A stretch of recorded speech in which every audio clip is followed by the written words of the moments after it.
Good evening, everybody. I'd like to welcome you to the October 21st regularly scheduled City Council meeting. If you could all join us by standing and doing the Pledge of Allegiance, please.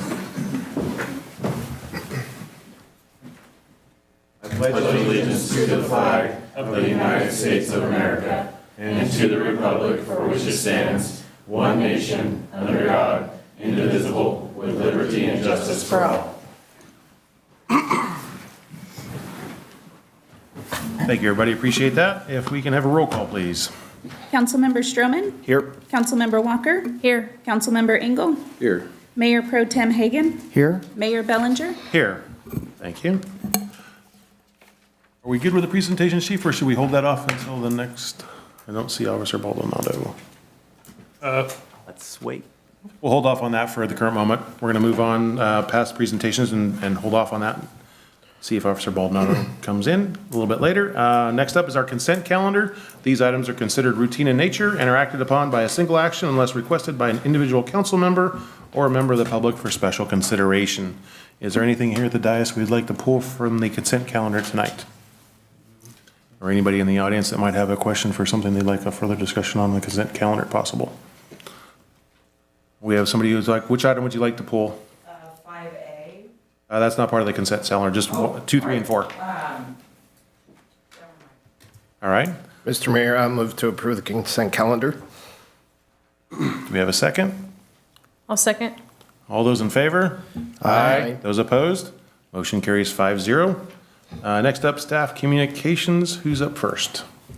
Well, we'll go over here and we have a request for 5A. 5A, okay, well, let's take a look at that. So good evening, everyone, Mayor and council members. 5A, our treasurer's report. Was there something specific you wanted to discuss on that? Sure, go ahead. Yes. Please. I just have questions regarding the audits that have been recently uploaded. I don't know if this is the time or if I should use matters presented from the audience. Matters presented to the audience, you would not have any back and forth opportunity. It's a one-way dialogue from the podium to the dais. So now would be your chance to ask a question if you had one. Okay, so I see that we were waiting for 2020 to 2021 and we've gotten, looks like we're caught up. However, the dates are not in line with what I know you guys have said. We've been waiting for them. And I'm just wondering if you know why there's a discrepancy in the dating. Fiscal year 2021 should be on the website. That was done previously. What we just got back was 22-23. So we're preparing 23-24 for the next audit now, if that makes sense. 2021 was done before. So 2022 to 2023 and 23 to 24. 23 to 24 is the one we just finished, so that would have ended June of 2024. So I'm preparing that now to go to the next auditor. Hopefully, we have the RFP in place, so hopefully we'll find somebody new for that. But the one that we just got back that's really was very old, it was quite late, was 22-23. But we also didn't have 21 to 22. We have that. We have it And now. it's on the website. We've had it. We have had it since when? Because the dates on the document are, it seems as though they are trying to say that they submitted them way before they actually did, and I don't know if that's a normal practice for them. But I know that was one of the ones we were waiting on, and now it says it was submitted to us in 2023, which I know was not correct. I think they're looking at working year. Got it. So They put in, you know, they were very late, but they're calling it working year. We call it fiscal year. It's not calendar year. So that last report that we got is from June of 2022 through July of 2023. Or I've got that wrong. June of 2023 is when it ended. July is when we start. So we should already have the current year, which is 23-24, up for audit and for looking at, but we're still doing that RFP, trying to find ourselves a good firm. We will be switching to another firm, I sincerely hope so. because it seems as though we are. for 10 years, we use the same, and then suddenly we use this one and we had nothing but problems, so that would be reassuring, so. That is my we're just goal. waiting for this last end of fiscal year. Right, so the fiscal year that just ended in June of 2024. Okay, And it's usually 3 to 5 months, and then you present what you have. So we're probably going to be a little bit beyond that. We're probably going to go to 6 months. But again, once we get that new auditor on board, next year should be quite fast. and will you be doing any sort of comparison to the projected budget and the actual, when you weren't here, obviously, that was from previous years, comparing it to the audit to see where we stand? The audit came out as a nice match, and that's primarily because the first 20 pages of it, I actually prepared that. So I gave that over to the auditor, and that kind of helped them speed things up. They went through everything and gave their seal of approval on it, went through all the statements and things like that. But we really had to do quite a lot of work as a city to get them to get that produced. And is that in reference to the current end of the fiscal year or the previous years that were Previous year. outstanding? So you had to assist them in getting, Yeah. basically doing the job for them? Hence, And this is why I we were would trying to hope find that somebody we are new. requesting some sort of reimbursement or. It's a contract, so once we started the contract process, we're in it. Okay. There's not much we can really do other than take our business elsewhere. Very well, and the council is considering that? We're out to RFP with that, so when we see what comes back from there, that's when decisions will be made. Perfect, thank you, I appreciate it. What else you got for the treasurer's report for tonight? Anything else? Nothing terribly exciting happened because we are still in this first quarter. We have October, towards the end of October, I expect we'll get a few more invoices that we've been looking for. By the time we have our next quarter 2 report, we'll have a lot more meat in the report, so that'll be nice. We can start looking at what we're going to do for our next budget when we hit mid-year. And I've already started on the next budget with a few of the numbers that we have, loan payments, different things that we have, salaries, and things that we can kind of put a pin in and say, yeah, I have a good number here. So it'll go quickly. We are working on the next budget, our next audit file for 23-24, and the RFPs that have come in. We've also interviewed and have put in an offer for employment for a new clerk. So hopefully we'll get that going soon. Lots of things going on. So Linda, when is the deadline for that RFP? It has closed. It closed on Friday. And how many responses did we receive? So far, we've gotten 3 mailed, and it wouldn't be uncommon for us to get a few more this week. So I'm hopeful I'll have a few to choose from. If that's it, I'll turn it over to Justin for the chief. Who do we have? So we held interviews for the police officer position last Wednesday. We had 3 good applicants. 3 of them that passed. We offered one a full-time position, which he accepted, and then we offered 2 reserve positions, and they accepted. So they'll be starting backgrounds, and hopefully here within the next few months, we'll be having 3 new officers to add to the force. Great. Good evening, Mayor and Council. A few updates. Valdepina water line and street replacement project's going well. They are actually ahead of schedule a few days, so we'll cross our fingers that they're not planning for not being ahead of schedule, right? So we're still on plan for around Thanksgiving time to get that wrapped up. I'm not sure if you noticed during the football game or not, but we have enhanced the crosswalk on Escalon below in front of the community center, in front of the high school with some extra lighting, some down lighting and some rapid flashing lighting. Seems to be nice, so that's good. Well 1 is ongoing. This week the process is installing the conduit for the new MID power going to the well down Roosevelt. So that's the progress of how that's going now. And flag football started this last weekend. Seemed like it was a decent weekend. Haven't heard a lot of complaints, a few adjustments we'll make here and there, but overall it seemed like a fairly good weekend. And that's it for Public Works. Thank you. Just one additional update. As directed by the council, staff is considering the Constitution training for both staff And the council, we're going through and kind of putting that program together. We will roll out and implement with the new, around the new year, end of the year or first of the year, if there are new council members seated, and that'll give us time to kind of implement it for staff as well. Thank you. Were there any questions here at the dais for any of the staff communications for any of our staff tonight? If Good on this. I just wanted to say thank you for the report, the general funds report in the agenda packet. What is this, the trends, really gives us an easy way to look very quickly and see what we're looking for. And I really appreciate some of the new things we get to see on these reports. So very much appreciated. Thank you. Great. All right, next up, we have matters presented from the audience. The public may address the city council on any item that is on the agenda at the time the item is called. The public may also address the city council on any item not on the agenda that is within the subject matter of the city of Escalon. Each speaker is limited to a maximum of 5 minutes. Unused time may not be yielded to another speaker. You may state your name and address for the record, however, it is not required.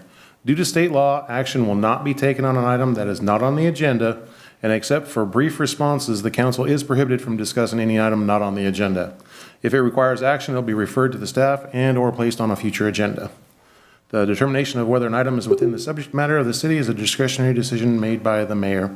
And with that, we open up the podium for anybody here in the room that would like to speak on any topic not on the agenda tonight.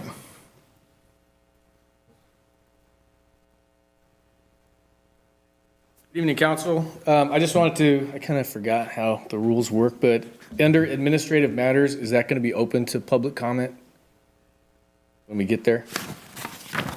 It will. Okay, Yes. I kind of forgot. Thank you. No worries. Anybody else? Oh, sorry, Kurt, didn't see you come up. Thank you. Thank you, Mayor, Council. A couple of things. One, I'd like to thank Jalen French for his continuous communications with me and another neighbor in Bellaterra regarding the Murphy Ranch project. I do appreciate those updates. It looks like it's moving along and will be happening pretty soon. So thank you very much, Jalen. Two, I've looked at a lot of financial budgets that have come across the desk here in Escalon the last 20 years. I don't understand them all, some of the stuff I do. But this last report by Celinda over here is just amazing. I mean, that's 0 to 100 over what anything this city has ever experienced before. So thank you very much, Celinda, for really not just filling the shoes, but doing a wonderful job. Lastly, I'd like to make a comment. I wish it had been brought up during the candidates' night. It really wasn't addressed by anybody other than Mayor Bellinger here, but Measure P is so important to this town that it's not getting the verbiage and the selling that it deserves. So I wish that that night, last Monday night, that it could have been one of the questions asked and you could have given your opinions, yay or nay, on how you felt about Measure P. And I hope tonight, during your council communications, you can address that, whether you're for it, against it, why or why not. I'm certainly for it. We need it in this town. And I think a positive feedback from the council would help us all agree to that. Thank you. Thank you. Question. When the council communications again? Want to make sure there was no issue. Yeah, when we get the council communication. Anybody else? I got a text and it wasn't being fed to the public, the meeting. It was only the portion of the consent calendar, but perhaps it's working now. Thank you. Appreciate that. Good evening, council and staff. I would like to thank Jalen and the city staff for going out of their way to put on the forum as well as the newspaper. I think it was important and necessary, and we appreciate you for doing that. I have a question regarding the new officer's salary. Is that something that was already factored into the budget, or will these be additional expenses? What do you mean? By hiring a new officer, and So the one officer is a vacant position. That position's already been factored into the budget, I believe. Okay, perfect. I would like to know if it's possible that we can get those flashing lovely lights over at the crosswalk at El Portal. I have talked to the chief, and we have a big speeding problem, usually between 4:30 and 5:30, which only affects the students when there's a game. But people are blowing through the stop sign. They're going at excessive speed. It is incredibly dangerous, and I understand we don't have the manpower with our officers to sit out there, but I think something like either a speed bump or some of those lights to indicate the children are crossing would be very helpful if that's possible. And lastly, is there any progress being made on the feral cats? I have a brand-new neighbor who has a brand-new built house, and it was overcome with a deceased cat, as well as cat feces, they've taken over. I know I've been complaining from my own yard, but hers was 10 times worse, and, she just redid her backyard, and so the sand that she put down is being thrown away as they're using it as a litter box.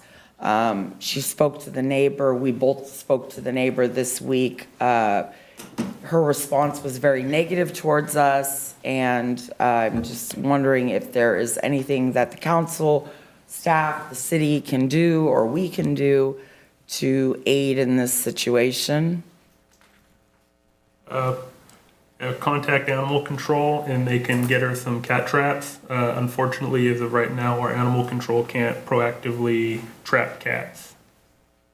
Understood. All right, thank you. Anybody else here in the room? Is there anybody online that had any comments for the council tonight? Not hearing or seeing any raised hands, so we're going to go ahead and move on to item number 6. Consider adoption resolution number XX24, adopting the 2025 San Joaquin County Multi-Species Habitat Conservation Fee Schedule as adjusted pursuant to the financial analysis model for the San Joaquin County Multi-Species Habitat Conservation and Open Space Plan. Whew. Who's got this one? I do. Thank you, Mayor. Yes, that was a mouthful. This item before you, it is a public hearing because it's adoption of a fee, acceptance of a fee. It is an annual process we go through. SJCOG, San Joaquin Council of Governments, is the controller of the multi-species habitat conservation fee schedule. It is something they have taken on for the region. It is a fee that is imparted on development projects. And so they manage it. We collect it as part of the application or work with them, and they ultimately utilize those funds for their purposes to preserve open space and protect habitat conservation. This year, the fees have gone down. The most common fees have gone down 7.5%. And this is due primarily to reduction in land costs over the years. So this is a fee that fluctuates over time, and they look at each factor closely. So really, that is the long and the short of this annual process that we go through. Any questions here at the dais? Great to see fees going down. It's a good thing for the city. Anybody in the room have any questions here? We should open the public hearing. Open up the public hearing. Let's go ahead and open up the public hearing. It is 7:19. Public hearing is now open for comment. Anybody online have any comments on this topic? Or anybody else in this room? Okay, we're going to go ahead and close the public hearing. Bring it back to council. Yes. I'll make a motion to approve resolution XX-24, adopting the 2025 San Joaquin County Multi-Species Habitat Conservation Fee Schedule as adjusted pursuant to the financial analysis model for the San Joaquin Multi-Species Habitat Conservation and Open Space Plan. I'll second that. We have a motion and a second. All those in favor? Aye. Those opposed? Motion carries 5-0. Thank you. Item 7, consider adopting Resolution XX24 certifying the initial study, mitigated negative declaration, and mitigation monitoring and reporting program for the City of Escalon connection to the Nick DeGroot Water Treatment Plant Project. Perfect. Thank you, Mayor. This is part of our ongoing efforts regarding the surface water project. So some time ago, back in the early 2000s, the city did enter into a contract, kind of a partnership with SSJID, City of Tracy, City of Lathrop, City of Manteca, to build and fund a surface water treatment plant. We do have an allocation of waters, but we do not have a conveyance system to get the waters from the plant to the City of Escalon. So we've been working on this project for some time. A couple of meetings ago, the council directed staff to apply for a federal grant. We have applied for that grant, submitted that grant. We are asking for $3 million. We, are hopeful that we will get some portion of money through this grant. The item before you today is not furthering that project along necessarily. It's not your approval, anything like that. It is the environmental document. The environmental document is something that was needed as part of the grant application. It was something we've been working on for some time. It's a good time to accept that environmental document now. There's no downside to accepting the environmental. Again, city staff will follow council's direction. If we are successful in receiving a portion or the full ask of the grant, we'll come back before the council and determine next steps in terms of moving forward with the project or not. So I'd be happy to answer any questions that the council has. This is, again, a public hearing item. Any questions here at the dais for staff? Sure. I understand this is an environmental document, but not too long ago at a meeting where there was a presentation, we had asked SSJID to come back and talk to us about our actual obligation to this project. And I don't think we've had any response to that. Can you speak to that at all? Part of the response, not all of it, and certainly not SSJID's portion, although they were here. Part of that response was provided in the prior presentations. It's hard to exactly pin down our obligation. It is a little fluid. We ultimately have an obligation in the area, in the region, to ensure that we're not pulling out more groundwater than is being put back into the system.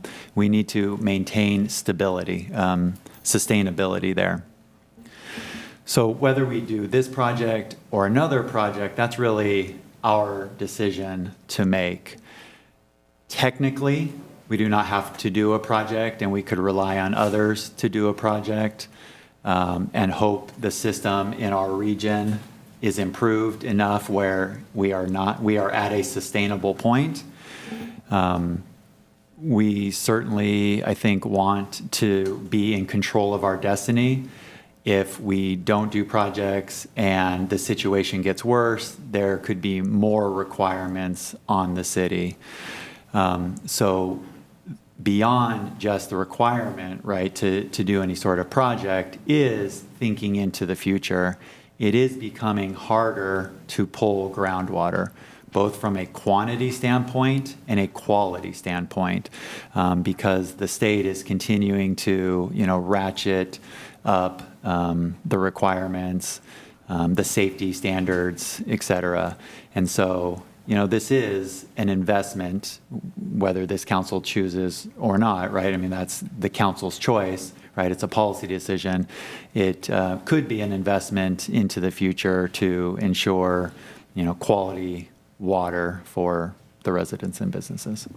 During that last presentation, I also asked SSJID, and I'm not sure if I addressed Ardura as well, but I asked for potential viable options as far as additional drilling depth for the wells, additional filtration systems. I don't believe we've gotten a response for that either. Is that correct? That is correct. So we can work with both parties and bring something as quickly as possible. So again, I do understand this is just on the environmental side and part of the process that's needed for potential grant funding. And I can probably get on board with that, but I mean, I'll state publicly, until we see those other items, I can't get on board with anything else that would imply I favored moving forward. Okay, any other questions here at the dais?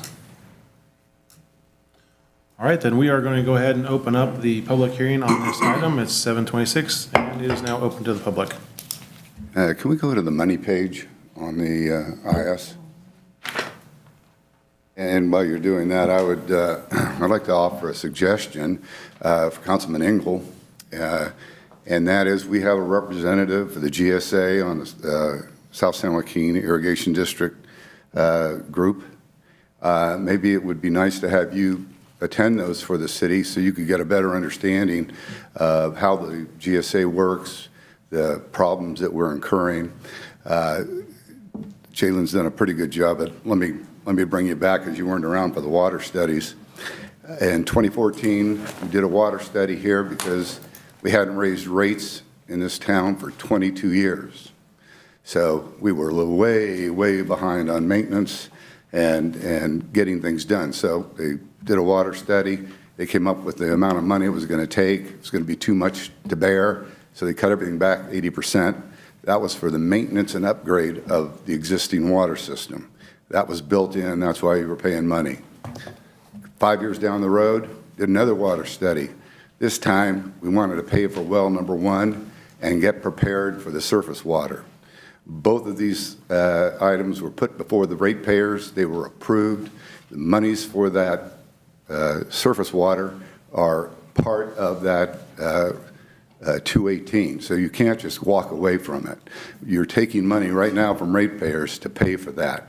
If there's no other idea in mind, remember that money is already earmarked for that and can't be used anywhere else. Did you get it? Okay. I don't have a problem with the IS, but I do have some questions regarding the monies here.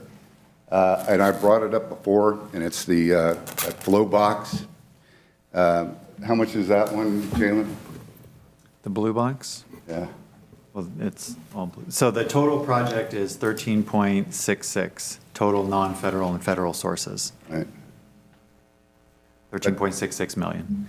At Dodds Road, there's a flow box, valve box, and I brought this up before. This is a requirement by SSJID. We're paying for the box. That land out there is having to be condemned, and we're paying for the condemnation of that property in the right-of-way to put it there. My question has always been, if we're paying for the box, why can't we put it at Hogan Innes Park? And like Mr. Engel, I've never gotten an answer to that, so I think we need to see that as we're moving forward. Why can't we put it there where it won't cost us as much money? If there's a valid reason, let's hear it. So, Mr. Danziger, I did have a conversation with SSJID on this. Okay. And SSJID has strict requirements as far as, and maybe Superintendent Collins can speak to a little bit further, but that flow meter needs to be within a certain distance of the outfall whenever the water leaves the water treatment plant. Do you know what that distance is, Justin? There isn't a distance. It's just off of their main line. They have to have access right off their main line when they're servicing us. They won't at this time allow us to bring that all the way in because it becomes debatable on who will maintenance the line in between that. So when you reference their main line, you're talking about the connection at Dodds before it turns Correct. to come down to Escalon below. Yes, sir, that's correct. Okay. I think we should get some more information on that, Justin. Okay. I know you guys have done your job, and I'm not laying this on you here because I brought this up with SSJID. Yeah, there's a distance of water travel between Dodds Road and Ennis there, and I know that's always been a concern since the 3 different designs came up. But still, If we went and relied on 365 days of 25% of our allotment there, I don't think that that's a problem, and I'd like them to address that so that we don't, I don't know, I didn't see the cost of the ballot box up here. They used to have it. Also, there's $100,000 up there for a connection fee. What's that for? All the permitting and other coordination with SSJID through the process. So they're charging us $100,000? We can't negotiate that and maybe get Adura to get them to waive it. I mean, since we've been, been paying for the maintenance of the treatment plant all these years, in addition to the original 1.4 million to buy into it. So something where we might be able to save some money. Thank you.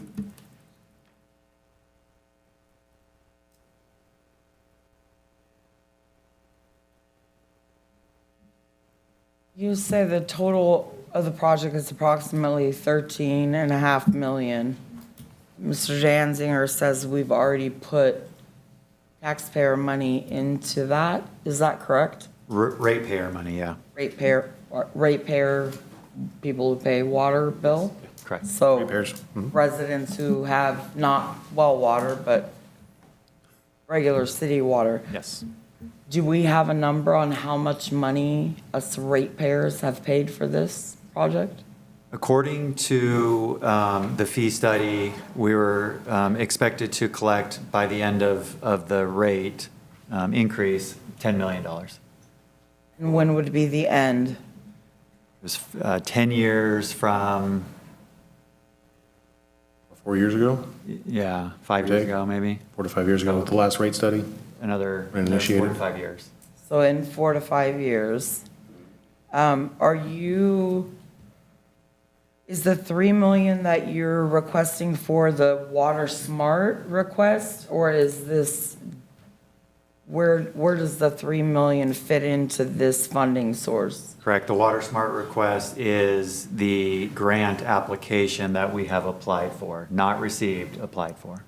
That wouldn't come from the ratepayer. That would come from the federal government. Okay, what is the community project funding? Is that our community and us paying more money?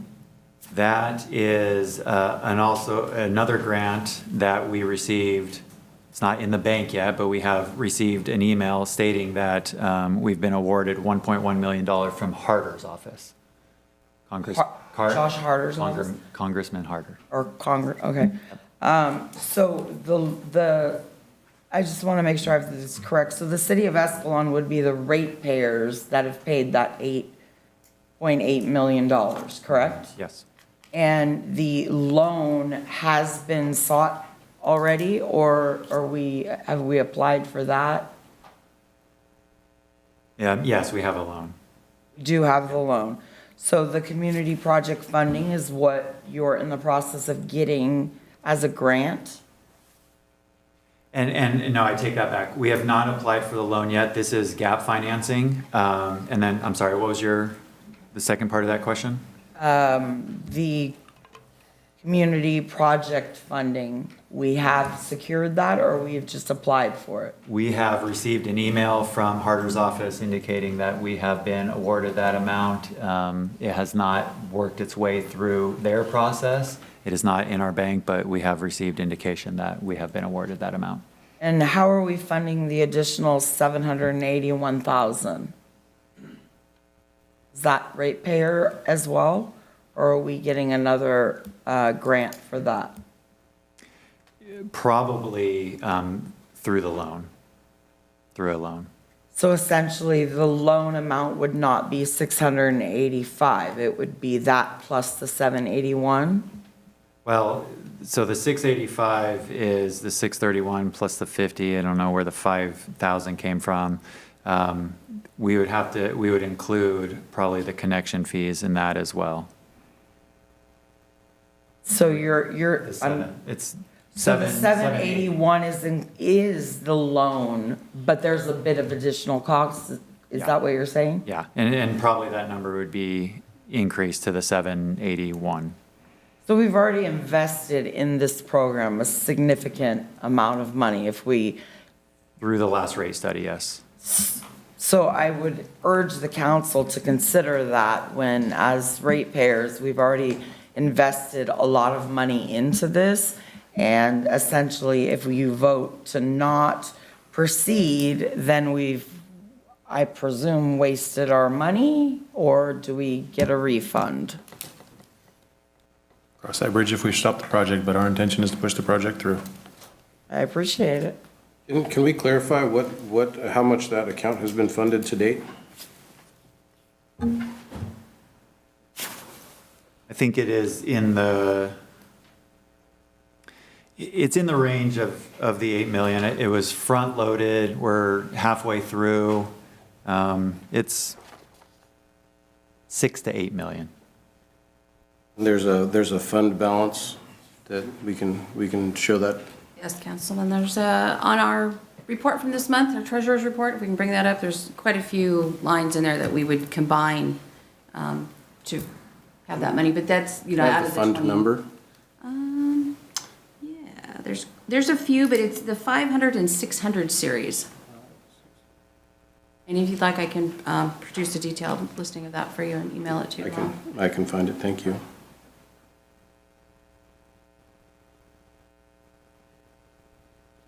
Any other questions or concerns from the public or online at this time? Is anybody rushing to the podium? So, oh, we do have somebody, okay. Zach Hogan. Jalen, I was just curious what, when you guys are talking about the environmental study, it doesn't sound like there's a plan, or there's been some concepts, I guess, of potentially how to do that, of, like you mentioned, you know, where boxes would be, flow meters, et cetera. So when you're talking about environmental studies, without a scope, how is that determined if there's no, you know? We're a significant way through the design. We're past 60%. Okay, so it's fairly far along. So yeah, you pretty much have the route, the scope, and all that kind of stuff. That was where my curiosity was, because some of the studies can get kind of long and drawn out. Yeah. And the design is not finalized, but yes, it's far enough along to do environmental based on. Yeah. Okay, that's it. Thank you. Mr. Mayor? Yes.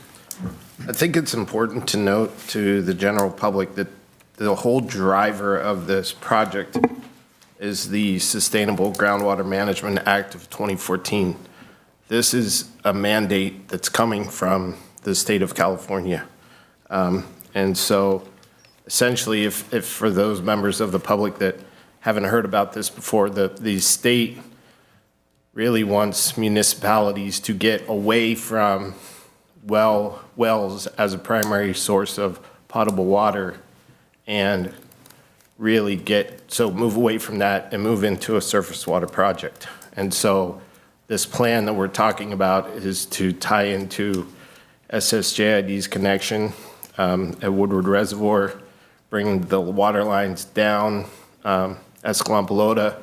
There'll be a 500,000 gallon tank, underground tank at the park, where water from the wells and water from the surface water will be mixed together, and that will essentially become the potable water source for the city of Escalon moving forward. Right, at this point, we're gonna go ahead and close the public hearing and look for a motion on this item here.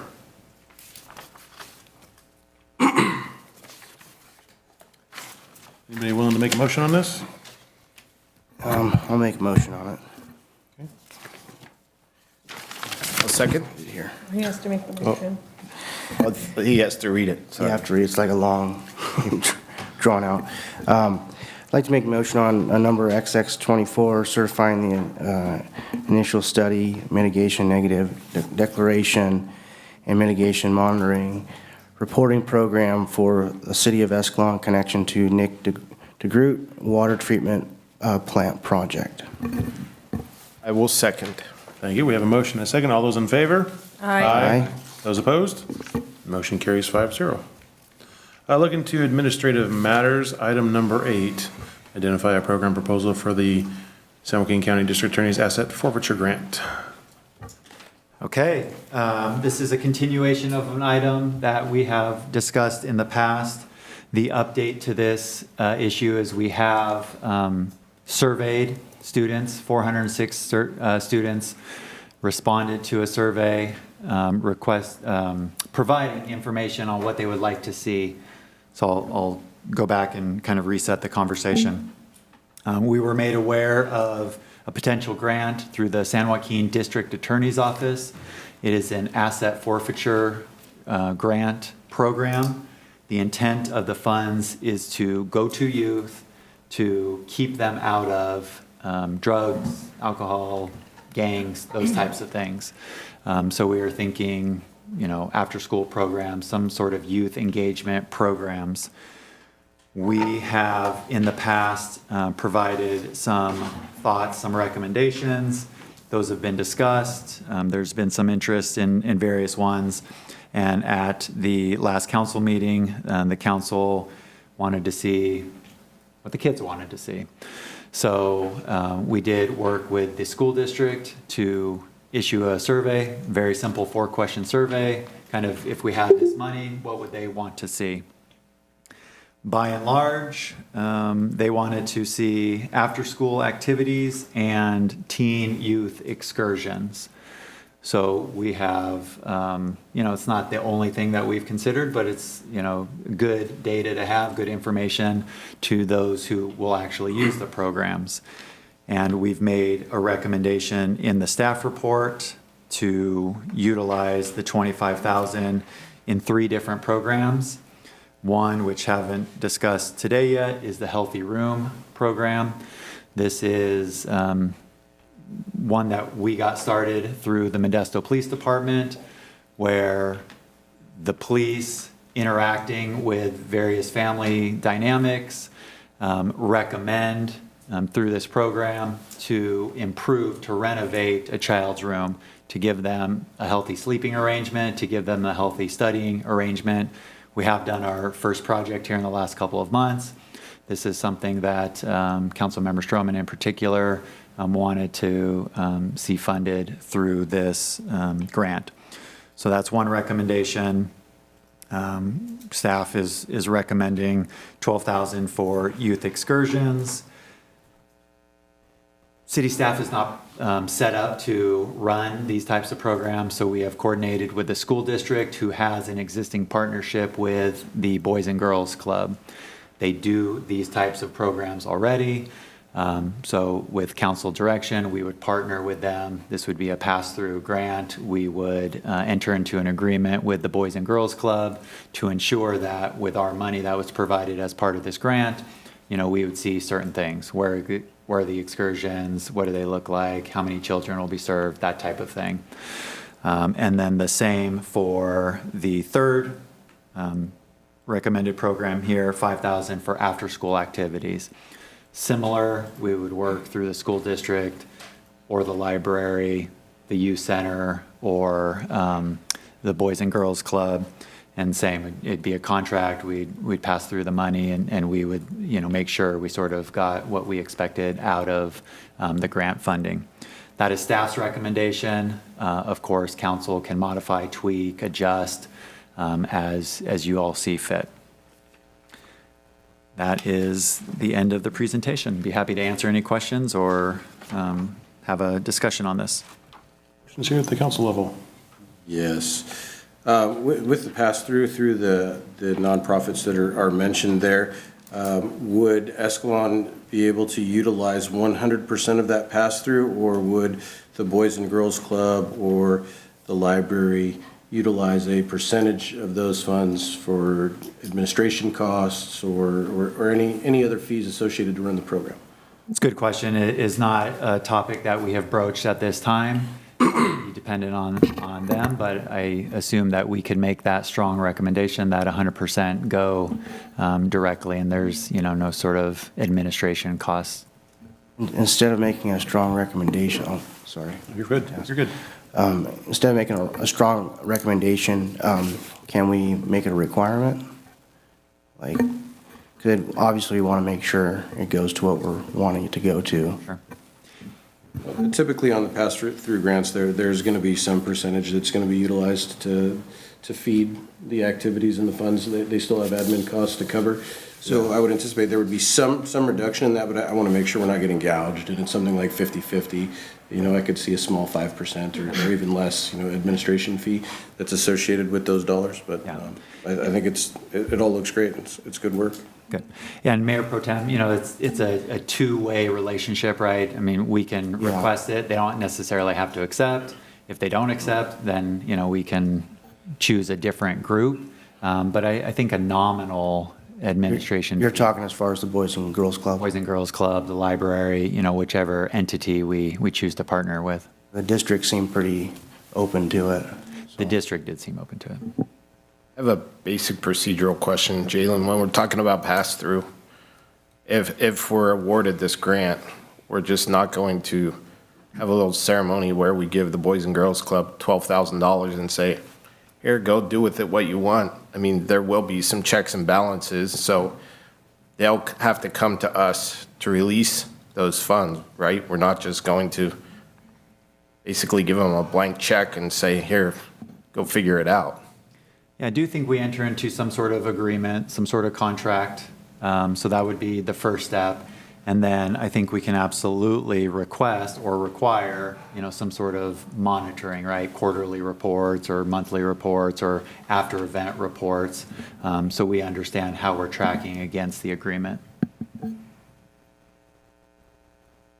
Any questions out in the audience on this topic tonight?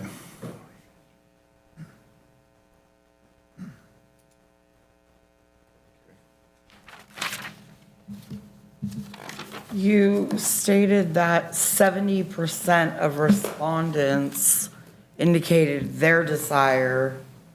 Who are these respondents? So we surveyed through the school district 406 students within the school district. Including elementary school? So we're relying on the dispersion of this money through children who want to do what they want to do, not what's in their best interest?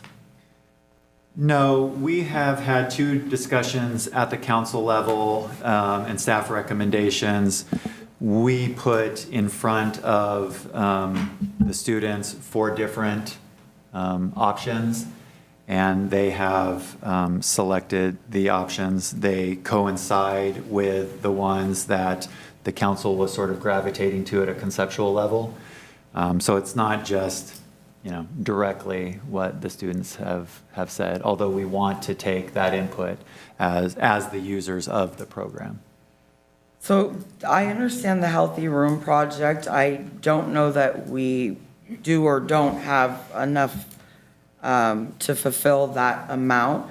And the youth excursions, I take a bit of issue with this because the Boys and Girls Club is a national program that gets a tremendous amount of funding. And even though they're not current, maybe at, Dent or Van Allen, they're not currently taking kids on excursions, a lot of the time these programs are in place and children whose parents are working go to. So someone like myself who works from home, my children don't get to benefit from any of the program because I wouldn't qualify for the Healthy Room, and we don't go to the Boys and Girls Club. I just am curious to know why parents or the community was not involved in submitting their thoughts, why elementary school children were not more considered, the handicapped, disabled children, those with sensory issues, autism, improving our parks to include things that they could do. I just see that this is essentially kind of unfair for some children that don't fall into these categories. And I wonder if that would be something that the council would rethink and possibly not set aside so much money. I know that the Healthy Room Project, I believe you stated Chief, that it was about $1,500 for that project. It was my understanding that the furniture that was purchased was from Ashley Furniture Store, which as, IKEA, I believe. it was IKEA? I believe it's IKEA, yeah. Okay, that does make a difference. But you did have an offer for someone in the community. Myself, I was willing to build, things, and I understand if you don't want to go that route, but $1,500 for some paint and a bed, a desk is, to me, quite overpriced. I'm just looking for alternative to the other children we have in our community that are not playing sports and not being accounted for in this. Yeah, and I think that's part of what this program does do. I think we recognize with this level of money, we're not going to be able to hit every student, every group. And so, this is additive to what we have. This is in addition to what we have. The intent of excursions is to provide opportunities for children who don't have the opportunity to go to the beach, to go to state parks, to do these types of things, to give them that opportunity. After school activities, the same thing. So we recognize that it's not going to be able to impact every life or every group. But it is money that we are receiving, and when we're trying to impact more kids' lives. Yeah, we would love to have other and new programs to get out to, the number of groups that you have also mentioned. Again, this is additive, and we'll continue to seek more funding for other groups and other efforts. One other thing that should be known also is that this was also done with a lot of input from the district themselves, as far as, what questions we should ask, and what they thought were potential points of concern, stuff like that at the schools. So a lot of it was, like I said, with district input from the conversations in those board meetings. Something to consider, I think Can it's. I respond to him first? Sure. I respect that and I understand. However, I've never met someone on the district for schools, but I am a member of the community, and I see that when we already have a Boys and Girls Club, they may not be going to the beach, but what about the kids that are not part of that program? I feel like they're being shortchanged a bit, and just perhaps the allocation of the money can be hold a little bit in a fund for, maybe we offer a STEM program through our rec department, or something that can include the children that don't fall into one of these current categories. With such a little amount, it's hard to catch every kid on these, and we do have the responsibility of, these are funds that they're designated, we have to combat drug abuse, divert gang activity and that such. There are some strings attached to where we can't put playground equipment with this money and those things. So there are some strings by the district attorney's office on this for us. And what we're doing currently, my understanding is these hit those requirements. So it's not just a free 25 grand to do as we please. So we do have to consider that. So trying to make the best impact with the most we have for the honestly small amount of 25,000 for the first grant we might see. Understood. I would just, in future possible grants, to my understanding, this is an amount that is designated by the district attorney's office from everything that they seize. However, it's to go to cities for what they see fit to, not necessarily those we don't have a gang problem here, right? So do we even qualify would be the first question. But there are other programs, like CHP has a marijuana asset forfeiture program in which they also donate funding. And maybe we can look into other grants like that to add to what you're doing here to include the other children that are not being. Absolutely. I think if we were able to find another grant that opened up another door, then you would be able to definitely address maybe those other kids that aren't quite benefiting from this particular program, but from a different program. I think that's a good idea. And I think that's kind of all I'm asking for is don't limit what we have here to these children, but can we seek out, because there's federal grants for the same thing, and there's also the CHP and other opportunities that we have to get more funding. So what I was going to say was something that we can certainly, through our partners at the school district, we can certainly ask is if there are youth excursions or after-school activities that would be administered by the Boys and Girls Club, can they open that up for the entire community, not just the members of the Boys and Girls Club? Because I know from experience, they have very strict attendance requirements, especially during their summer program. You have to agree to that you'll be part of their program 5 days a week. And if you're not there 5 days a week, they'll start telling you, hey, you need to start showing up 5 days a week. But that's a kid's entire summer. So if we're providing these grant funds to them, maybe they would consider opening it up to the entire community. Sign up for the first 50 signups. We're going to do this excursion. You don't have to necessarily be a member of the Boys and Girls Club, but so we can certainly talk to them about that. I think that would be a great idea. I just think that this for the Boys and Girls Club already a federally, they get so much funding through donations. We pretty much, I don't know how many high school students are in the Boys and Girls Club. I don't even know if it exists. So we're completely excluding them. We're excluding parents that work from home like myself, my children, and any other kids that don't participate in these programs. I'm just looking to see if we could also look for parent input, because the school district, they're based on statistics and what they think is happening in a household. And you may have someone that seems to be very wealthy, and they're struggling, and we're not including that, aspect of it as well. Thank you. Thank you. Anybody else from the audience tonight? And we'll bring it back to council then. May I? Please. So, I tend to agree that we should maybe use this money to go towards a smaller local program that has a little bit harder funding. One of the reasons why I think that the youth center, we should look into the youth center. They do have an open enrollment in more of the open ages as well. And then I'm under the impression they'll have more freedom to consider different types of programs to implement as well. And they're a local program that's run in our community.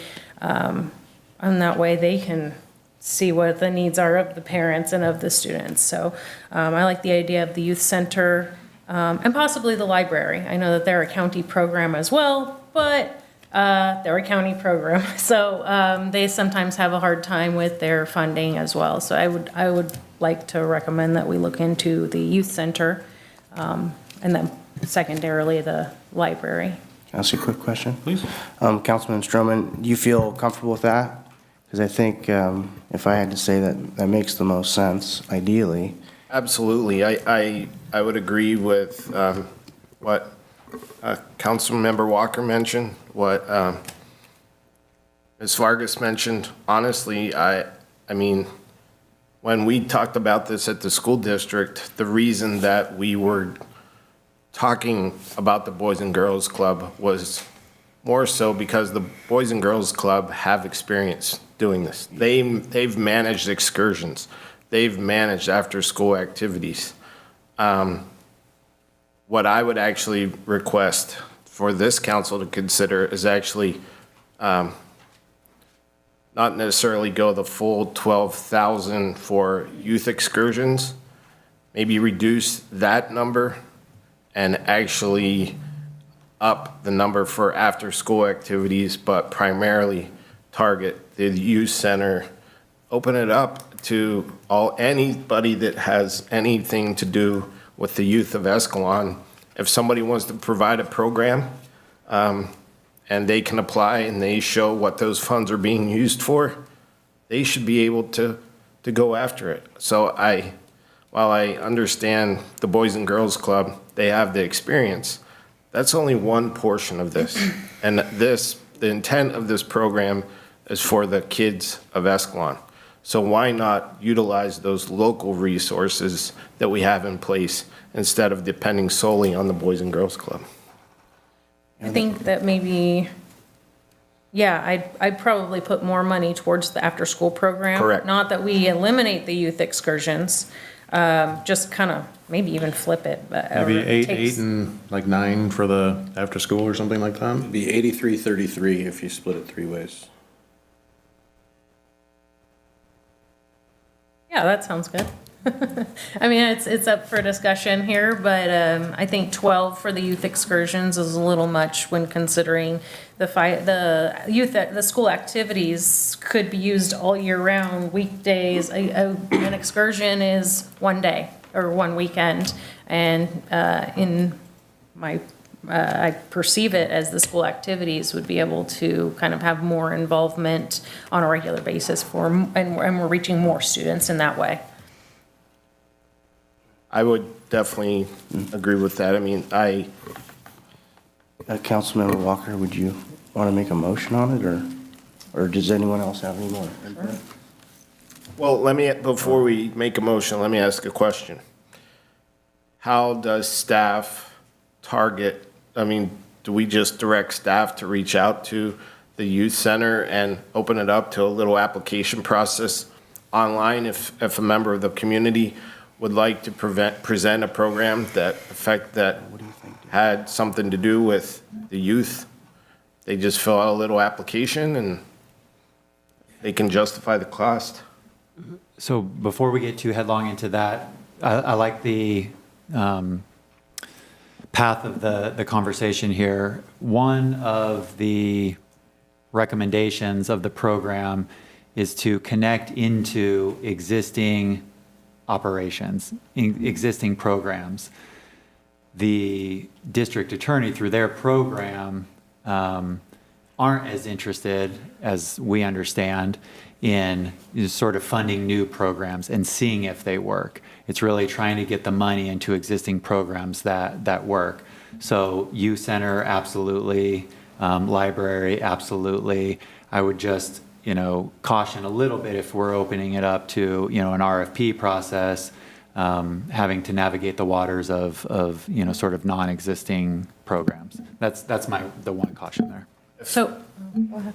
I was just going to say, sounds like an absolutely crazy idea, but one of the things I was going to bring up for this council's consideration is that each council member take an idea and kind of champion that idea through the process.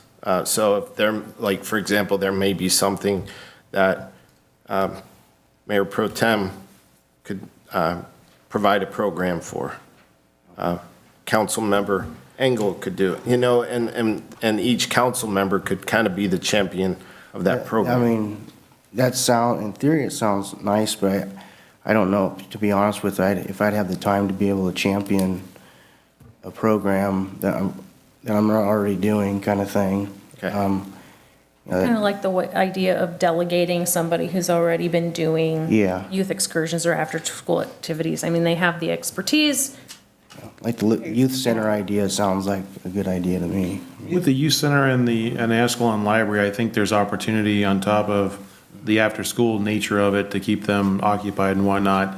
Obviously, some of the other items that didn't necessarily percentage up too much, and not top tier, we're talking STEM, arts and music, coding, robotics. That can be worked in with the folks in the library or the youth center. I think there's probably some functionality there to be able to bring stuff in for a not a show and tell, but a seminar with some of the kids for certain topics involved with that. That hit a lot more other community kids, I think. I'm not sure anybody should be championing that. We should leave it to the experts that know how to do that. So I think what we're hearing amongst the council members is lower the amount of the funds that would go towards the youth excursions, bump up the money for the after-school activities, but remove the target for Boys and Girls Club for after-school activities and focus more so on a local level with the youth center, with the library, and if I'd like to voice my opinion, since you spoke for the whole council there. These funds are available once a fiscal year, once a calendar year we can apply. How frequently can we apply? It is not directly stated. There's nothing that stops someone from applying the following year. I'm sure they would want to see, how it was implemented to the effect it went through. So it's not specifically stated. I mean, personally, I think we can go back and forth on this all night into tomorrow if you guys want, but staff followed direction on what we asked them to do the first time. They came up with 3 viable options. It sounds like we're just kicking the can down the road. And who benefits from that? I tell you who not, the kids. The sooner we get this money funded, the sooner the kids get to actively participate in any of these programs. And all of them are validated, useful programs. My opinion would be, if you guys want to talk about funds, split it up 3 ways. Give 8333 to each 3 of those. So 8333 to the Healthy Room Project, 8333 to the Boys and Girls Club for their partnership with Escalon Unified School District, and 8333 for after-school activities with Boys and Girls Club and the Escalon Library. And as soon as these funds become available again, we apply. And we look at these other programs.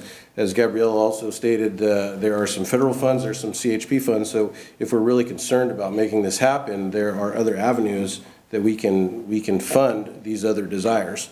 I would say, lack of a better term, let's crap or get off the pot. You know what I mean? Come on, let's make a decision here. I do have a question.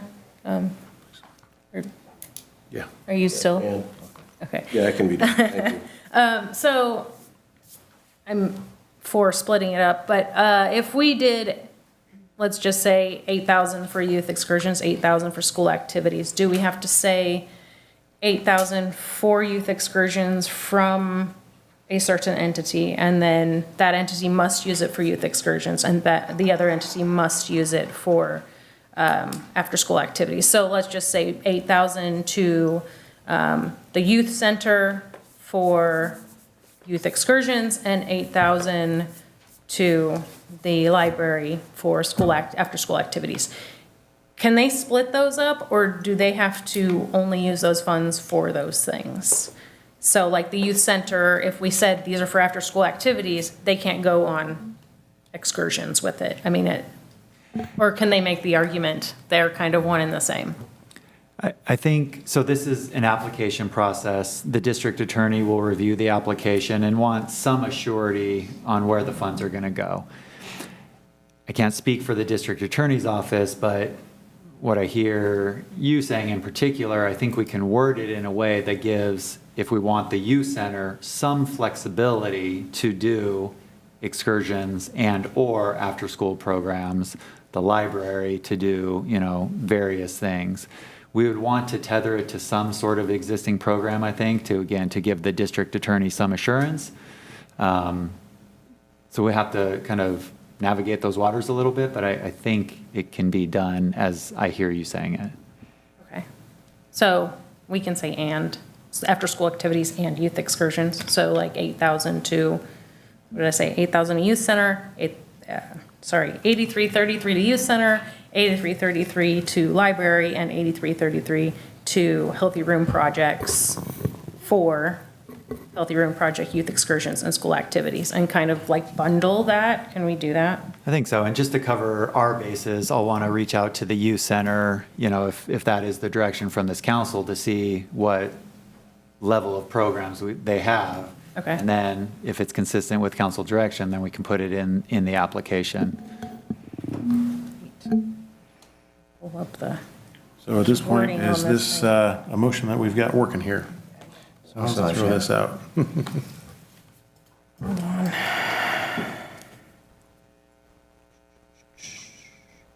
Sure, I'll make a motion to recommend the programs of the Healthy Room Project, youth excursions, and school activities for the San Joaquin County District Attorney's Asset Forfeiture Grant per the agenda request item And to authorize the city manager to submit the application for 8333 for the youth center, 8333 for the Healthy Room Project, and 8333 for the Escalon Library. I'll second that. Motion and a second. All those in favor? Aye. Those opposed? Motion carries 5-0. Next up, administrative matters, item number 9. Consider the Recreation Commission's recommendation on a proposed approach for the Escalon baseball, softball rec program for the item agenda request from Mayor Pro Tem Hagan and Councilman Walker. All right, another program for our youth. So I'll kick this off. We do have Todd Davis, who is referenced in the presentation, with us here. This is an agenda request item from Mayor Pro Tem Hagan and Councilmember Walker, who can also fill in details. So this is another item that is coming back before the council, having gone through sort of the public process through the Recreation Commission.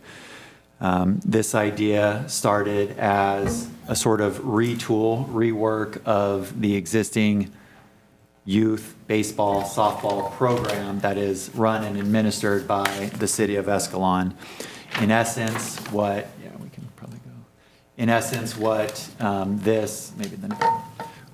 this program does is retain a consultant, Todd Davis, through some capacity to provide coaching clinics and resources for the volunteer coaches that participate in the program, as well as skills clinics for the children. We have had those sporadically over the years, nothing formal. This would be a more formal process. It also creates an external board, which is made up primarily of parents, maybe rec commissioners, maybe recreation staff, but really it disperses the work as opposed to just one staff member who has other things to do. It really starts to manage the program through the community. So all the scheduling, jerseys, all of that is really run by this board. If there are complaints, concerns, questions, those are directed to the board. So you have this more community-run program rather than a city-run program. Part of the program recommendation is to move leagues from Oakdale Baseball Softball Association to the Stanislaus County League. What that provides is more teams and therefore more competition and more ability for age groups, more age groups to play. But really, I think what it provides is a stratifying of skill level. So instead of just, playing good teams if you're not good teams, or bad teams if you are good teams, you have the ability to match good teams with good teams, more recreation type kids with more recreation type kids. So everyone's playing sort of like competition. So that is, in essence, I think the program as it's been described and sort of morphed over time. You will notice in the staff report, there are questions and answers that have been provided over the various meetings that we have had, Recreation Commission meetings, public workshops, and then also you will find as an exhibit to the staff report a write-up that was prepared by the proposers of the program that sort of walks through in great detail all the issues associated with the program, including, which was a topic of the last conversation, what the contractor, Todd Davis, would do throughout sort of the season, right? Before the season, the actual play season, and then after the season, if that's how it gets approved. So I would be happy to answer any initial questions that the council has. And of course, Todd is here to answer any broader questions of the community or the council as well. Thank you. I had more than a few questions here, I'm sure, but just the first one, just to be clear, I didn't see anywhere that this is truly I mean, I know it's a competitive league. Nobody's going to be turned down to play, correct? Correct. Everybody will have an opportunity to play, and if you sign up, you're playing. Correct. I know that's one of the things with our rec program currently. If your kid signs up, he's going to be placed on a team and he gets to play. I know we're now kind of leveling the levels of the kids, which is great. I like that idea, but I just want to make sure that everybody knows nobody's going to be turned away because they may not be a good enough athlete or anything like that. Correct. It's not a travel ball system. Rec thing. ball, so ability doesn't factor in. It's not a travel ball program, it's a recreational program. The only limitations to being able to play would be the amount of kids that we can provide for the fields that we have here in the city of Escalon. So my understanding from the city manager is that we had about 450 last year. So knowing that you have enough fields and enough assets available here in the city of Escalon to field that many children. Now, if you had 500 sign up, then that creates another issue. But no kid will be turned away for their ability, and no kid will be turned away for any other reason than you're full. Okay. What is the anticipated, I didn't see anywhere in here about what the cost is to the kids when they sign up with a change in program from rec league to maybe your program, if I can bring that up just to make sure we're all on the same page here. So, and I'll preface it this way, a lesson learned from the conversations, the multiple conversations we have had. What you see on the slide here, current cost is on the left. We have by far the lowest rates in the area, and that is a very good thing. It really provides maximum accessibility to everyone in the program. What we didn't indicate last time in dollars and cents is, but we did say, the city currently subsidizes all of the rec programs, in particular baseball. If we were to just go to a cost recovery model, break even on the baseball program, your column on the right would be what we would charge. So rates would go, and we just normalized them across 135 for every athlete. 135 is what we would charge to break even for the program. The cost has not been determined for any future program, the discussion today. It would depend on a number of different things, the level of jerseys, the type of umpire, any number of things, the number of donations, the fundraising done, right? There's a number of different factors associated with that. But if we go to the next slide, we will just walk through the math. So there is a contract cost associated with Todd, and again, that's for the coach support, the coaches clinics, the skills clinics, other things associated. There's a contract cost. It may be this much, it may be less, right? Depending on what ultimately we decide for the program. There may not be as much work before or after. The rate may go down during, right? So that may change. But so that's a dollar figure that is up there on the top row. What it costs the city in just, sort of physical materials. Umpire is not physical material, but direct costs. Umpires, jerseys, those types of things was $47,000. The revenue received was $39,000. So that leaves a delta. That leaves a gap of $42,000. We just normalized that across the 450 athletes. And saw an increase of $90. So if we go to the next slide, that would raise the rates to anywhere between $140 and $165. So if you remember, the cost recovery for the city would be at about $135. But again, things could change in there. If we could reduce the direct cost from 47 to something lower, obviously that would affect this math that was done. So is that the proposed cost? I mean, it's to be determined by the board and the board's choices, like Correct. type of uniform, Correct. like what kind of umpires we chose. Is that that's. Right, so right now, my understanding is it's about 10,000 for the umpires that you use now. And we use the uniform model from the 2 other programs that I started and I was a part of. They provided pants, socks, jerseys, and hats, and a higher quality. My understanding, and that was a $70 fee, is what it cost our program to outfit each individual, other than T-ball, because they just get a T-shirt. Here, my understanding was uniforms were about $17. We're using a local vendor, which would obviously adjust that quite a bit in number. So all those factors, until we know what decision we're going to have moving forward, that number, why you have the low and the high on the right-hand side cost recovery side. So if I explain that correctly, so it could be a difference of $90, or it could be a difference of $50, $30, $20. Until we get to that point of putting those things together, we don't know exactly what that would be.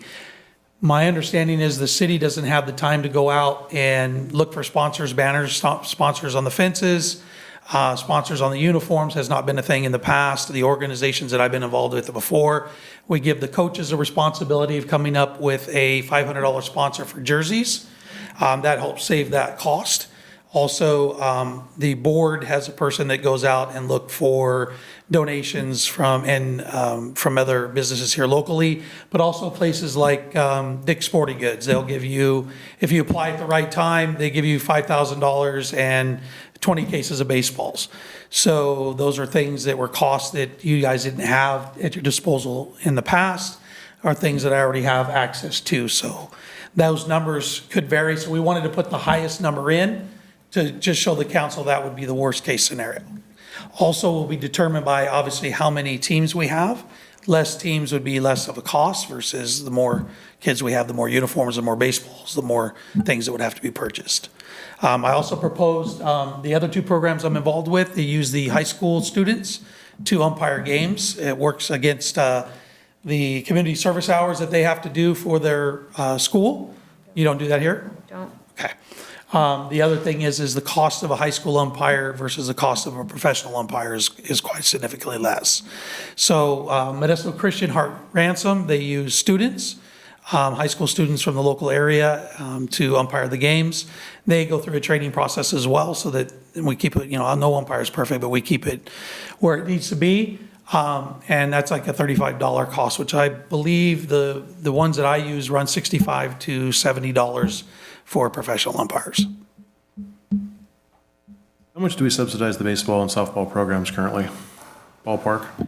We did math on the last season, it was 25,000. So total cost to the city, including staff time, overhead, direct costs, all that was 65,000.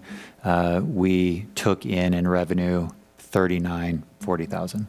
Okay. In this new program, would the city still need to subsidize it? I think that's dependent on various factors and decisions made by the council and then the subsequent board. I'm a little scared moving forward and making a council out of that, and none of our citizens have any idea of what it's going to cost their kids to play ball this year. And I know it's an accelerated time frame to get this fired up and going, but it's hard to say we're going to go ahead and go forward with something if we don't know if it's going to change what we subsidize baseball with, which I'm not in favor with increasing, considering our budget constraints, and then how much our citizens are going to pay with a new model versus what we're currently doing with what they're charging. Actually, irrespective of being a better program potentially and all that stuff, but No, I totally understand. without the parents understanding, I've got 3 children kind of idea, and it's like, okay, it's going to cost me $60 a piece, or it's going to cost me $135 a piece. That's a significant hit. So it's hard for me up here to move forward with okay, let's make a board and then kind of decide from there what it's going to cost. Then we lose control here. I'm trying to figure out how we control this to make sure our citizens have a fair shot at playing. And Mr. Mayor, that's why from the beginning in my proposal, I would like the city to still be involved so that they can oversee what's going on and understand, so we can stay within those cost constraints. That's been a topic since all of the meetings that we've started. It's very simple. I guess the only difference is going to be is facilitating my cost to run the organization versus what the city currently pays somebody to do that. And whatever the difference in that number is, then that number will help you with what might have to be subsidized. The only other option would be if you wanted to move your organization into the county ball yourself and continue to run it without me, which is still very viable that you could do. It would give you better recreation for the kids, because my understanding as I was brought in, that the organization you're in now, you're getting younger kids put up against older kids because the program's so small. There's not enough programs to fit all the clubs, and that you have higher end, more skilled players getting a lot of kids that are the daisy pickers. This eliminates that part of the organization. So the county league being bigger and larger, having 10 schools, I believe, is the final number that we looked at in the league now. It gives you more availability for those age groups and those kids to play with like kids. You also you're not required to provide every level. You would require what you have available. So let's say you might have 4 or 5 teams at the 9-10 boys. You got 1 at the girls. You might not have anything at 11-12. You don't have to pay or put anybody in if you don't have the kids to fill that slot. $25 a team is the cost to go into the county league, and that's your only fee that you have as far as registering the kids. So Todd and staff at the September 11th community meeting, it was mentioned that we could send out a survey via Blue Sombrero to talk about this increase in cost that Mayor Bellinger just mentioned. Did we release that survey? That was not the ultimate decision, I think, of the group. The decision through Blue Sombrero was to tell everyone about the upcoming meetings, recreation, but it was ultimately decided, at least in my interpretation, that the survey was more time that wasn't needed. Just thinking to Mayor Bellinger's point, I can think of a family off the top of my head.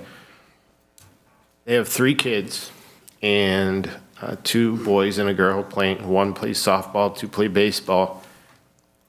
They worked in $180 for their budget for rec, and now if we pass this, now they're saying, oh, sorry, now it's $500. One thing to keep in mind too is we have scholarships available, and also Escalon Strong would be supporting it financially for kids that can't, are having issues financially with play. And then as far as the cost, we can potentially, I don't know if, as a council, if we can say, hey, this is what we want the cost to be, no higher than this, so that way we can set a parameter potentially. But you know, I've heard through the years quite a few complaints and quite a few issues from parents from for probably the last decade. And I know we've always been a community that kind of is okay with spending money on our kids. And so when I look at it, I mean, everything, I've heard anything from communication issues to scheduling problems, competition problems, coaching support issues, you know, lack of skills development, lack of relative competition levels, even, you know, lack of the city itself thanking the coaches for putting out effort and trying to help our kids. And so what this does is it helps in the long run, gives kids that, for example, I believe we don't even have a 12U and up baseball team, do we? In rec? I think we have 12U and up. 12U? Not the next group. 12U and below. And below, Or- 12U and below, 12 right? under, Right?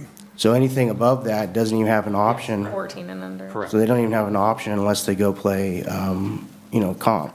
That's in the Oakdale Riverbank, correct? 12 and under? Yeah, this provides program through 14. Question on the other schools that are involved. What's the number of games that we're looking for a season? How many total games do you think this program's going to It's provide? normally 14, 7 at home and 7 at the That's what I was trying to get other at. How school. much are our parents going to be required to carpool and find a way after work? Now all of a sudden, instead of, I can make it to the community center, pick up my kids and get to the games, but now I can't do that. I got to come away, now I have to get to Houston. Right. So I'm just trying to figure out what that looks like. So it's Houston, Modesto Christian, Shiloh Paradise, Red Shield. See Eisenhut, I'm not sure where that's at, but yeah, it's. Yeah, I listed them out in the, one of the proposals of the schools so that you would understand kind of where they are.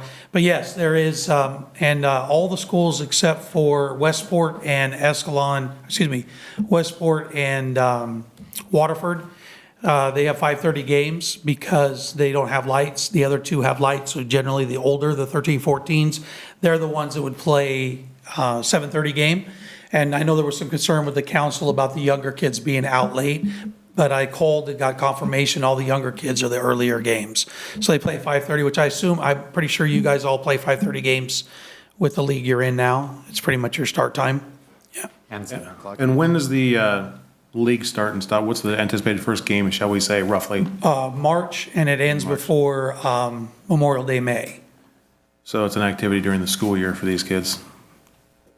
Yeah, same as what you play now, 3 months, and then there's a month during February of practices. So it's, the time frame was the same of where you're at now. Okay.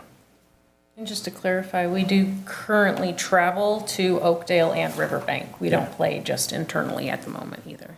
And then I know there was concern about the softball side. So Elizabeth Hill is a young lady that's been hired to coach girls softball at Modesto Christian. She also owns the Hall of Fame Academy, which is an all-girls softball academy. Her husband runs a baseball side as well. And that's who we use for all our girls softball training and that side of things. We have a partnership, her and I. Obviously, fielding and throwing are all the same for boys and girls. It's hitting and pitching that are different, and that's where we have softball ladies and gentlemen that take care of that side of things. So I know that was a concern in the town hall, that we did have support for the softball. And I have to apologize because I always say baseball as a baseball guy, but when I say baseball, I'm saying that we'll have clinics for both girls and for the boys. I have a question for Mayor Pro Tem. How are the board members selected? I mean, we've seen the board is established, but how does, So. how do you envision the question, board? I think that would be left up to us up here as a group for the first board, probably. And then from that point on, it would probably be some sort of a voted-in thing, I would think, by the parents, unless you guys saw it differently. Because, as far as getting it structurally set up, this first board probably would have to literally set up everything, and Well, I'm just trying to walk through the process. So on this presentation, it's mentioned possible rec commissioner. So I kind of see it as two rec commissioners. Okay. So you have your rec there, your rec board there. You have a city staff member, there.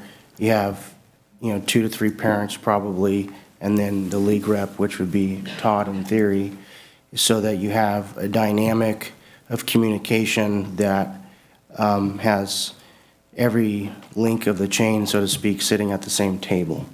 So that way, any kind of communication issues can be disseminated faster, problems can be dealt with quicker, parents have more of a say in the development of their children, as well as oversight by the city to make sure that everything's done above board and exactly how it should be done.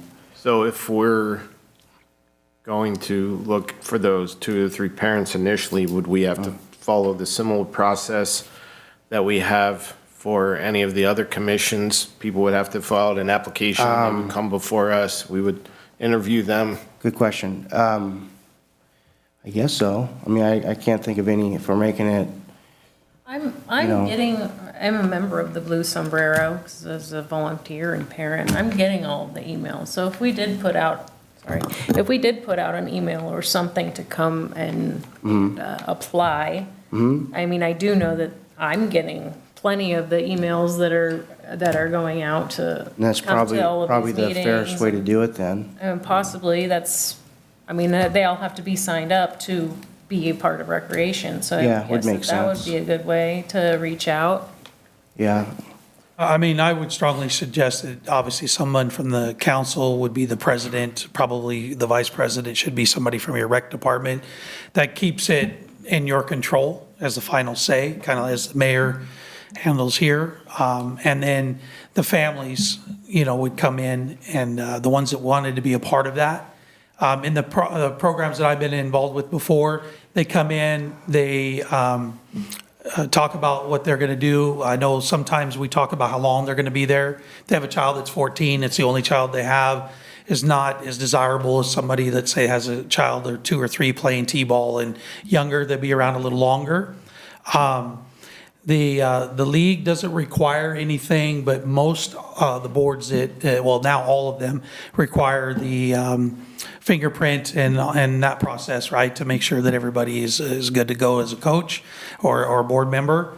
And then from there, now it's under your control. You can also make sure the costs stay where we need them to go.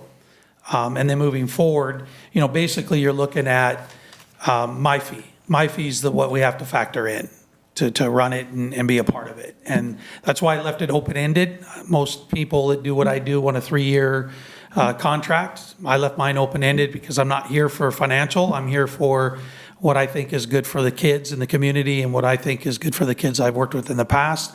So if my model or my presence is not wanted at the end of the first year, you've got everything in place, you just replace your league rep and you move forward.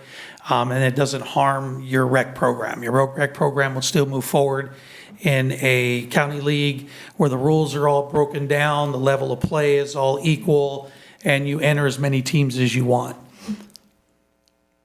Another question, Mayor Pro Tem. What kind of commitment do we have from Escalon High? Well, speaking to the AD, Andrew Beam, he said he would have both high school boys and high school girls teams help in the clinics. So there would be extra help there, and I think what that does is it helps to create a community dynamic where your older kids are getting to know your younger kids, which leads to stronger community bonds in the long run. So it's a type of community building is what it is.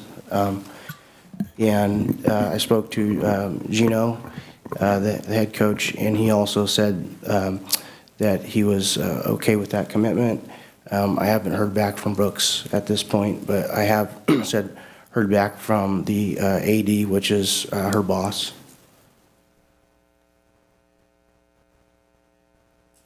When would these, so normally our rec program is on Saturday mornings. Those programs would continue, those games would continue on Saturday mornings for the younger children, right? So the T-ball, yes. T-ball is typically stays within itself because as we know, baseball, softball has the pyramid, right?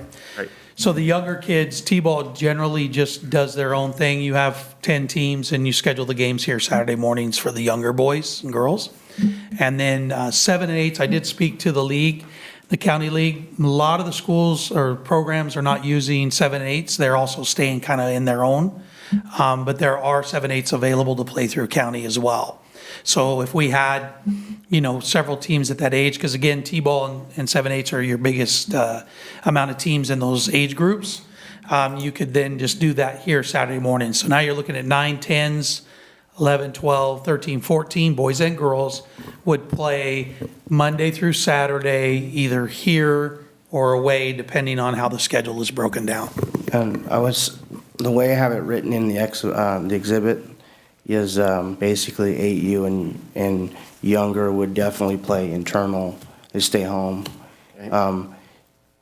Then once that board is developed, they would, obviously make those kind of policy changes and decisions. And in other words, if they want to go older or younger or. So Jalen, and obviously a lot of questions, but how many teams did we have, both boys and girls, of that upper age group, upper than you? last year. I don't have all of those numbers in front of me. I know we had somewhere in the range of 40 teams.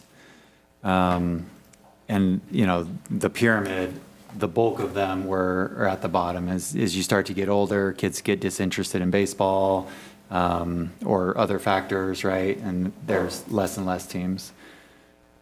What this, in theory, provides is even if there's one team, you can still play because you're playing against more different teams.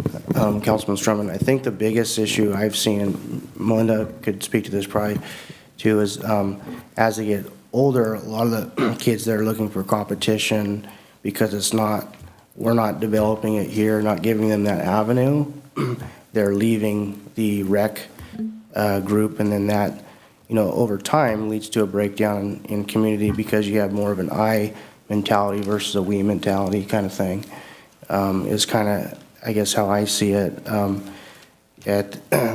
And then those older kids, your 13-year-old, 14-year-old, right before high school, you know, all of a sudden they're having to they go from a low-cost rec approach to paying, you know, $5,000, you know, to play for a year kind of thing. And that's, you know, could be even more expensive than that, you know.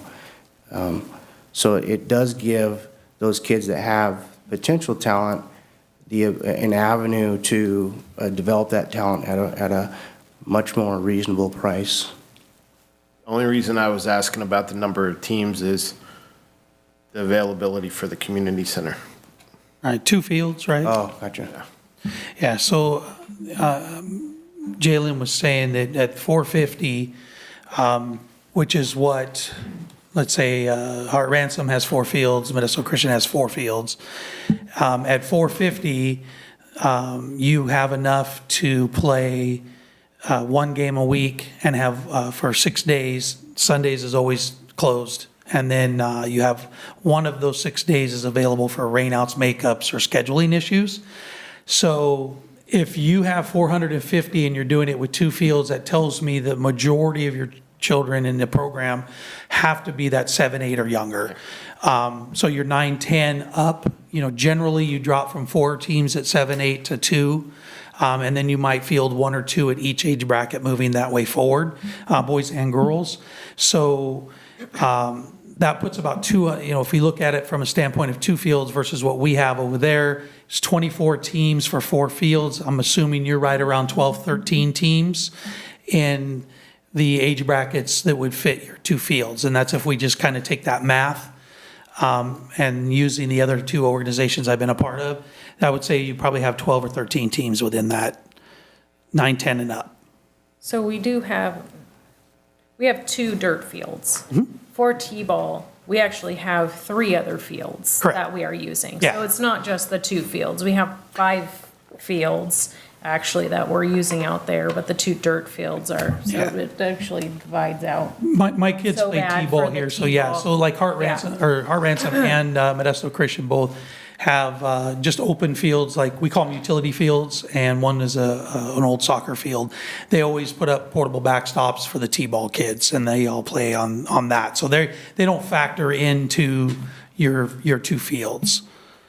And that's usually where you've got, you know, 10, 12 teams at just the T-ball age. Just to answer for numbers, just off the top of my head, usually for softball, which is the 12U, we combine it with the 14U because we don't have enough numbers. We typically have 2 teams. Last year we had 1 team. So they always played against an Oakdale or a Riverbank team. There was no internal play. Not to say there weren't home games because they travel here as well. So I know that. And usually at the 10U, you'll get 3 to 4 teams. All right, let's go ahead and open up to the folks in the room here and see if they got some more questions. Obviously, there's a lot of questions out there, I'm sure. So let's go ahead and open it up. Good evening, Council. Peter Krummick. I think the one thing, well, maybe it's 2 things that would factor into this is, so I got 4 kids, all play rec. You know, I've been involved for many years as a coach and, you know, a dad to these kids. If you raise the cost that much to recoup what the city's losing, which I honestly think is a good government policy that we should do more of. The government shouldn't lose money. People should pay what it costs.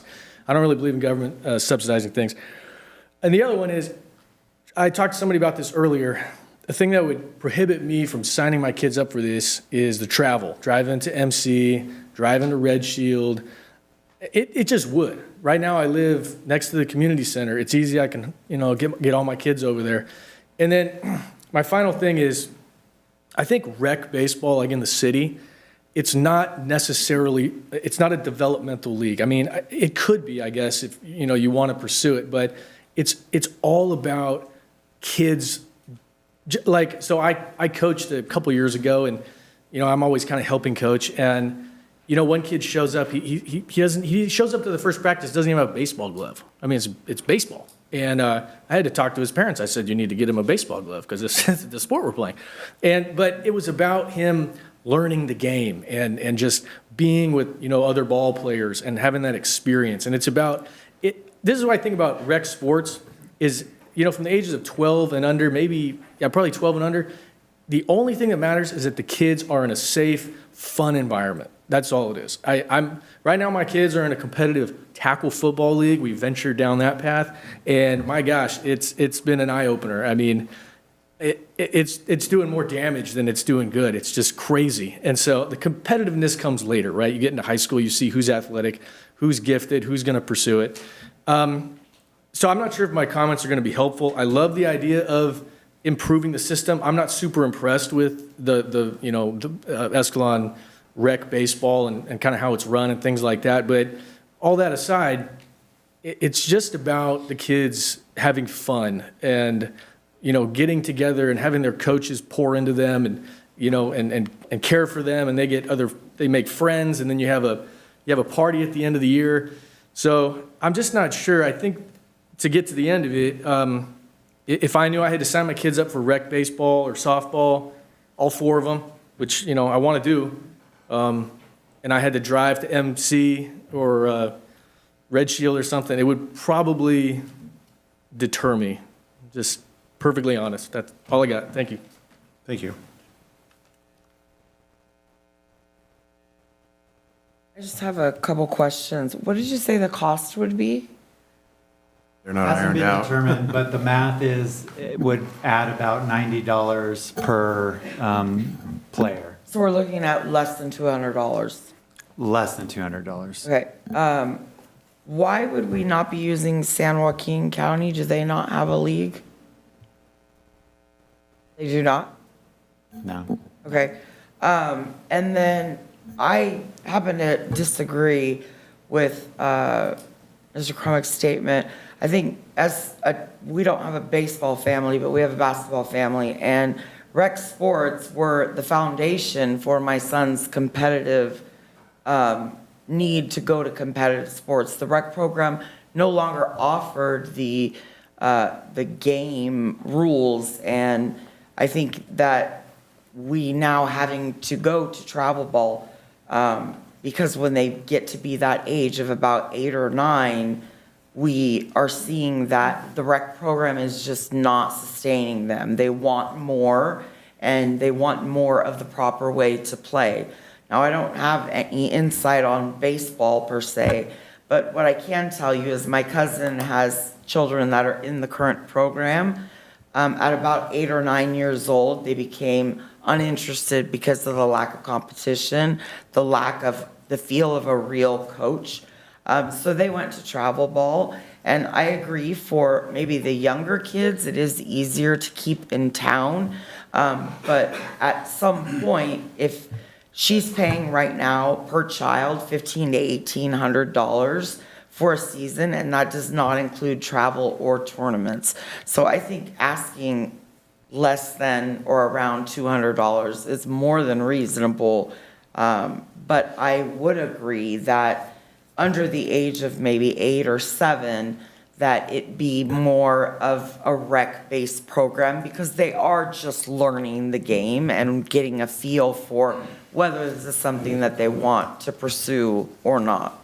Just a comment, and that's what we'd want to do is keep the 8U, so 8 and younger wouldn't be, they'd be playing internal against each other just like they normally do. The only difference is the coaches would get more coaching support. Kids would get skills development at the same time as they're having fun. So they're having fun, but they're also learning skills at the same time is kind of the game plan in theory. And are they also learning the rules of the game slowly? Correct, yeah. And I think that's ideal, because when you have the rec program, my son was in from kindergarten until, 5th grade, and their traveling is not discussed, and double dribble, things that now he's in 7th grade, taking on travel league. He needed to know all of these things. One of the big things is coach development for people that have never coached before or kind of coached before, is understanding, also getting all the coaches on the same page. As a community, what are we trying to achieve? 100% effort? How do we, win and lose with grace in class? All those kind of character building things that you learn from the process of a sport. And what Todd would be bringing to the table is, all of that kind of development, not only of the kids, but also the coaching community as well. And I think it's a great way to keep the sport in town, because I know just through relatives, many of these kids and their teammates are participating in travel ball and traveling even further to accommodate their children. And I think that we should try to keep it here in our backyard. So I appreciate you guys trying to put this together, and I support it 100%. The thing that's missed is if the cost increases and the travel increases, you're going to get less kids that sign up. So you're Just to be clear, as a point of order, you have one speaker per public comment. Oh, sorry. I know. Yeah.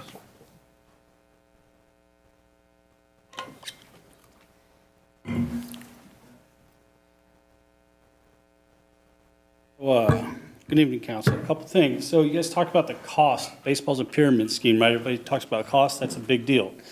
We're in agreement, 8 and younger, there's a lot more kids and they play local. So would they be charged that 100 and whatever, the same as the 13 would be charged? I believe, So now we're going to ask the T-ballers to pay the same amount of money to play local games with the same structure? I think the way I see it would be that the external board would create a fee structure with the city's input. So obviously, a T-ball player wouldn't pay the same as someone who's traveling, playing outside the city. Okay. So if I'm not involved with the 7, 8 down, then my fee would then adjust as well, because I'm not working with those age brackets. And then those kids that cost wouldn't be there for them. So now my bid was for the whole program. So if I'm taking 9, 10 and up, then we would make an adjustment for that. And then the 7 and 8 down to T-ball would then stay basically what you charged last year, unless there was a city increase. Okay, so with that being said, so then 8 and under, the city would still be in charge of ordering uniforms and doing so on and so forth. So you would still have to The external board would, in theory, if we created an external board. So the external board would, so basically that secondary board, which we don't have it, I mean, it has to do with council input, but the way I would propose that it looks like is, 2 rec members, commission members, a representative of the city, a couple parents, and then the league rep ideally would sit on that board, and they would play a big role in the scheduling, in the, ordering of the jerseys, all that kind of stuff, which then takes it out of staff hands so that there's better communication in theory with the citizens. And it also allows the internal staff to work on what they're, something that they've been trained in. In other words, they're not rec people. I 100% agree with that. The questions I have, though, I feel like it's all pretty rushed. Because signups for baseball is supposed to be in December, right? Well, I guess the reason, So we still gotta the reason I, and get all that information out to all these parents by December? Yeah, it's, what's it, October, middle October? So, October 21st. yeah, so basically, yeah, it depends on what the council says, but the reasoning behind it is so that we don't miss an entire year. I mean, I You know. understand all that, but I just feel like there's a lot of questions and it's very much rest. Like the gentleman said back there, he's got 4 kids. That's a big commitment. When people can go up the road to Rainbow and pay T-ball for what, $70, and they're playing there 3 nights a week. And they They're got still lights. traveling. There's a standard place to go. You know, like there's a ton of options and like the competitive balance. I understand what you guys are trying to say, but the rec, anybody like she said, so at a certain age, at all sports, it's sad, but it's all transferred to travel just because the competition isn't there.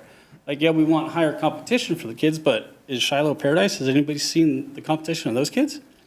Like, are we getting that guaranteed higher level of competition that we're increasing our prices for? Like, there's a lot. I would ask Todd. To ask that. I mean, if kids are just playing rec, they're going to play rec, but if they have a higher interest, we're blessed to be in a very good spot for baseball. We got BLD, we got Misselin, you got Madrid. Like, people travel all over to come play here, where parents, if you really want your kid to go play high, they're going to go somewhere else just 10 minutes. Those are all the things you're mentioning are pretty expensive unless you have a coach. I mean, I went through it with my own son, so I get the whole playing field, and unless you had a parent that's actually running the team who isn't asking for money, it's still pretty expensive. Well, So this would be an alternative avenue for kids that don't have that ability to continue to play and potentially have an opportunity, as well as like the softball girls, for example. I think their teams become so small that who are they playing? You know what I mean? Like, they don't have competition, so then they're parted out from there. And I guess what I'm getting at is in theory, it creates more community cohesion. And because what I've seen with our sports is it's become much more of an I versus we. And, you know, that mentality, unfortunately, leads to cracks in community over time. Yeah, I feel it's really rushed, and I think a lot of those parents with a steep increase with how expensive everything is right now, just in general, groceries, gas, cost of living, like. Can I ask a quick question on the money part? With subsidization, if we weren't subsidizing it, it would be $135, right? So the change that we're talking about is what, a $10 difference, $15 difference? I mean, it's not like a dramatic change. We're not talking $90 difference. Well, from last year to this year. Well, given so part of this cost is supplemented already, I guess is what I'm getting at. I'm thinking as a parent who's not a part of these communications, is going to go sign his child up for rec, and he's expecting $60, $70. All of a sudden, it's $160. And he's got 2, and now he's being asked to drive to Shiloh Paradise. And that's out there, and game time is 5:30. For the little guys, they got to be there an hour before, so 4:30. So now you got to take time off work and so on and so forth when they're getting out of school. That's a lot to consider, as opposed to, I get Riverbank and Oakdale, but Riverbank's what? I don't think 20 minutes away? I don't think we're voting to get rid of the subsidization. It's, right? I mean, I'm just not looking to increase it. Yeah, but I think. Myself. Well, I get what you're saying. I mean, we're not voting to eliminate the subsidizing part of it. That's not what I'm looking at. I mean, it could, in theory, still be the same price. It just depends on. So the city would subsidize this new baseball program as well? It already is. We subsidize it as it is. No, this We new. continue subsidizing in the way that we Program. have been subsidizing to keep costs low for our community members, yes. That's the discussion right now, yeah. Okay, so we would. Continue subsidizing. Continue to subsidize, but the price would still go up to 100 and whatever. So what you're just saying is you guys aren't going to stop subsidizing. So last year, people paid 60 because you guys subsidized to keep the cost low, right? You're going to continue to subsidize, but the cost is still going to go up to 130? Am I understanding that right? No. No? Okay. No, it would go up probably somewhere between, what, $10 and $30. If I'm looking at that right? Is that right? Got it. Yeah. Okay, just want to make sure. Like, it's a lot, especially for parents who. And I don't get have that, any and if information. it's something that we need to do over time, I'm fine with that, getting more input. I guess I was trying to get this going at the very beginning of the year, and government drags like a slow-moving turtle. 100%. That's why I was curious, like, in this. So if we're gonna make any real change for our kids, and I'm used to private sector, sorry, so I make decisions kind of like bang, bang, bang, you know, and I'm learning how to be more patient. So I guess that's where I'm coming from. I'm not trying to like railroad something through. I'm just looking at, okay, if we don't get some sort of a pilot program going to see how it goes, then we're basically not starting that program till the following, spring, so that we're looking at 2025. I understand that. I was just curious. I guess just worried about the cost for people that are. Yeah, and I totally understand that. Not aware of it. You know what I mean? So. I get that. I appreciate you saying I that. understand the concept of it, and it does sound pretty good, but I just think just not a lot of information about it. So, thank you. I understand. Thank you for your input.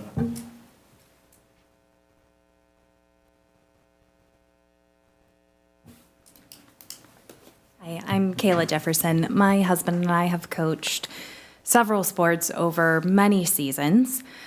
We have 3 boys, and they play all of the sports, and they enjoy them here in Escalon. And I have to say that it really, truly is a big proponent and a big investment in our community. And I understand where you're going in stating that this is a move towards increasing that community. I would just like to offer a different perspective in that our boys are 4, 7, and 9. So one of them would travel and play outside of town, while the other 2 would still be playing here in town. And I get that their games are on Saturdays, but their practices are during the week. So that would mean that my husband and I would have to decide between coaching many children and our own children. And if we wanted our 9-year-old to play and travel outside of town, then we wouldn't be able to coach the other 2 kids' teams and still have practice here in town during the week. I know that there's cost and it's not decided yet, but I would just like to state that our costs would raise from $190 to $405. It's doable. It's for our kids. We would make it work. But I would like to see that money go towards investing in their skills. We know that baseball is a very technical sport, and that technicality starts at a very young age. So if we're talking about only having this for 9 and up and only using Todd's skills for those children, then we're not providing those skills starting at 4 and 5, which would lower costs, but would that really build the program that we want to build in the long run? I understand what you're saying. That's one thing that we could do with I don't know if but I'm working with a nonprofit, Escalon Strong, and we basically are raising funds for the youth program. So if it wasn't something that maybe the board can do here, it's possible we could retain the services for the younger kids, by using that approach as far as, in other words, a nonprofit hiring him to do maybe skills clinics for those specific kids. I mean, that's an option. That's good to hear. That's great. I also heard in his presentation that it would be the added responsibility of the coach to find sponsors. It is a big, huge responsibility and time commitment that my family puts into coaching. And we do it because we enjoy it, and we feel as though we're giving back to our community and creating an environment where children are safe, they're enjoying, and they're learning something. Adding more responsibilities to coaches who are simply volunteers seems very unrealistic. We already dedicate our time and our own personal money and many resources. We're trying to learn how to teach these skills. We're not professional any players, but we care about our community, and we want what's best for all children.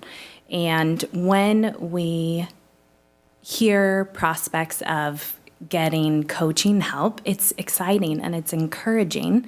But adding that responsibility of then having the coaches find a sponsor for $500 seems very unrealistic. Yeah, I would agree. I think that, that I think Todd was just showing you an example of how other leagues do it. We've always had the city itself involved in the sponsorship stuff. So what would probably happen, obviously this isn't my decision personally, but the way I see it would be probably, excuse me, with city oversight, we would probably have the board playing a role in getting those sponsors with the other tasks that would be ran out of that board.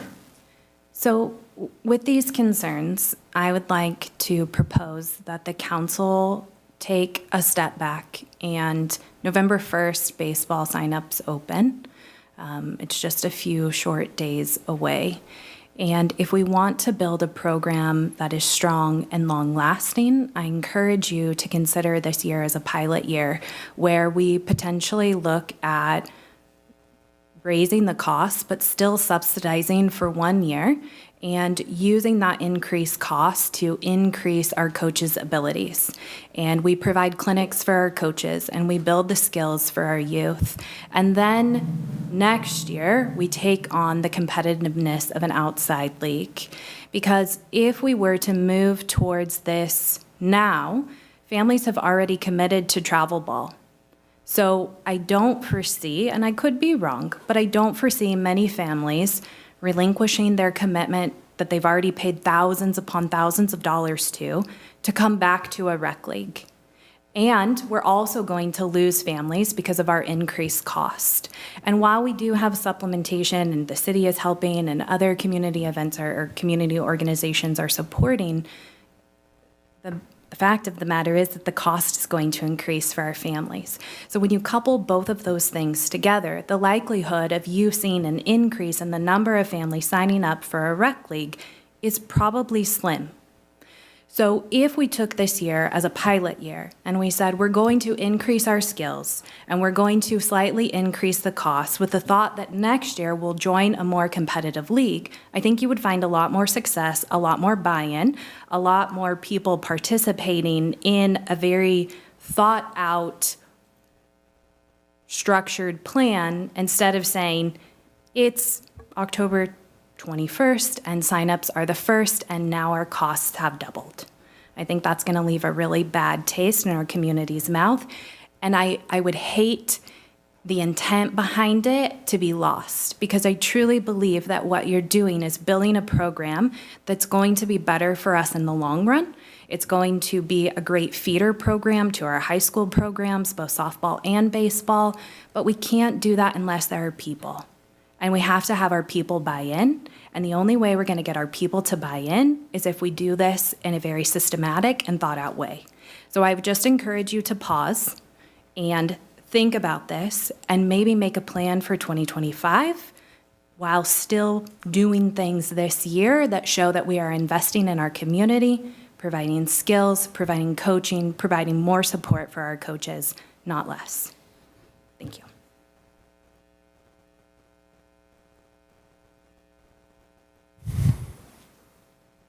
Hi, my name is Casey Silva.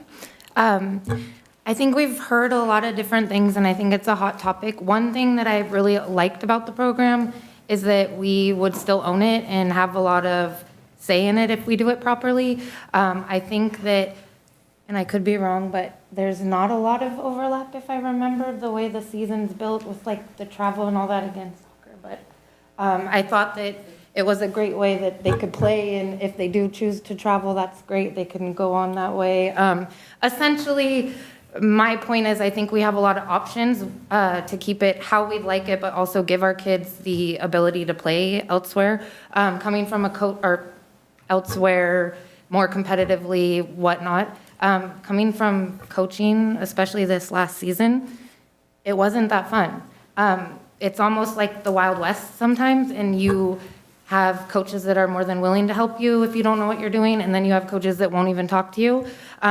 This sounds nice from a coaching perspective to get training together, you get a coach bonding, you're going out there together. Also, from the children's perspective, I seem to get kind of like a mix of children who maybe they don't know the other coaches or they haven't played on the same team every year.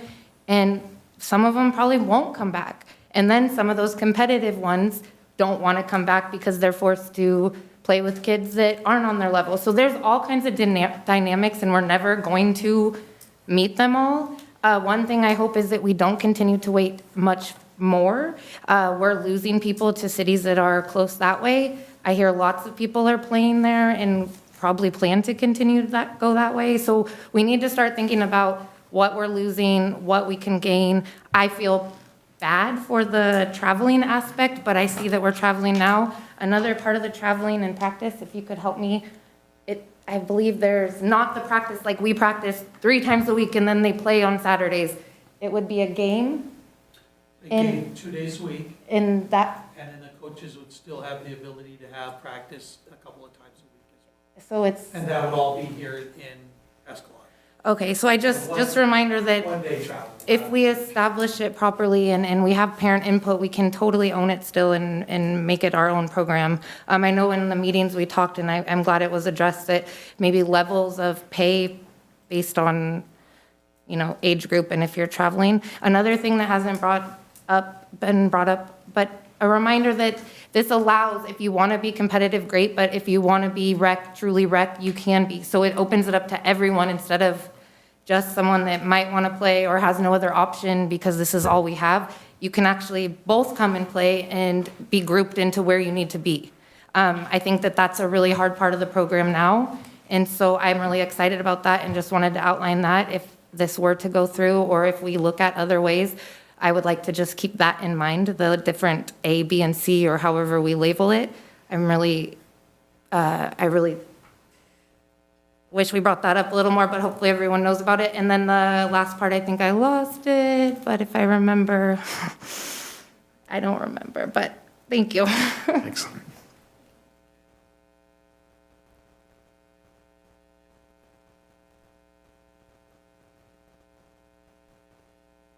So my name is Matt Showalter.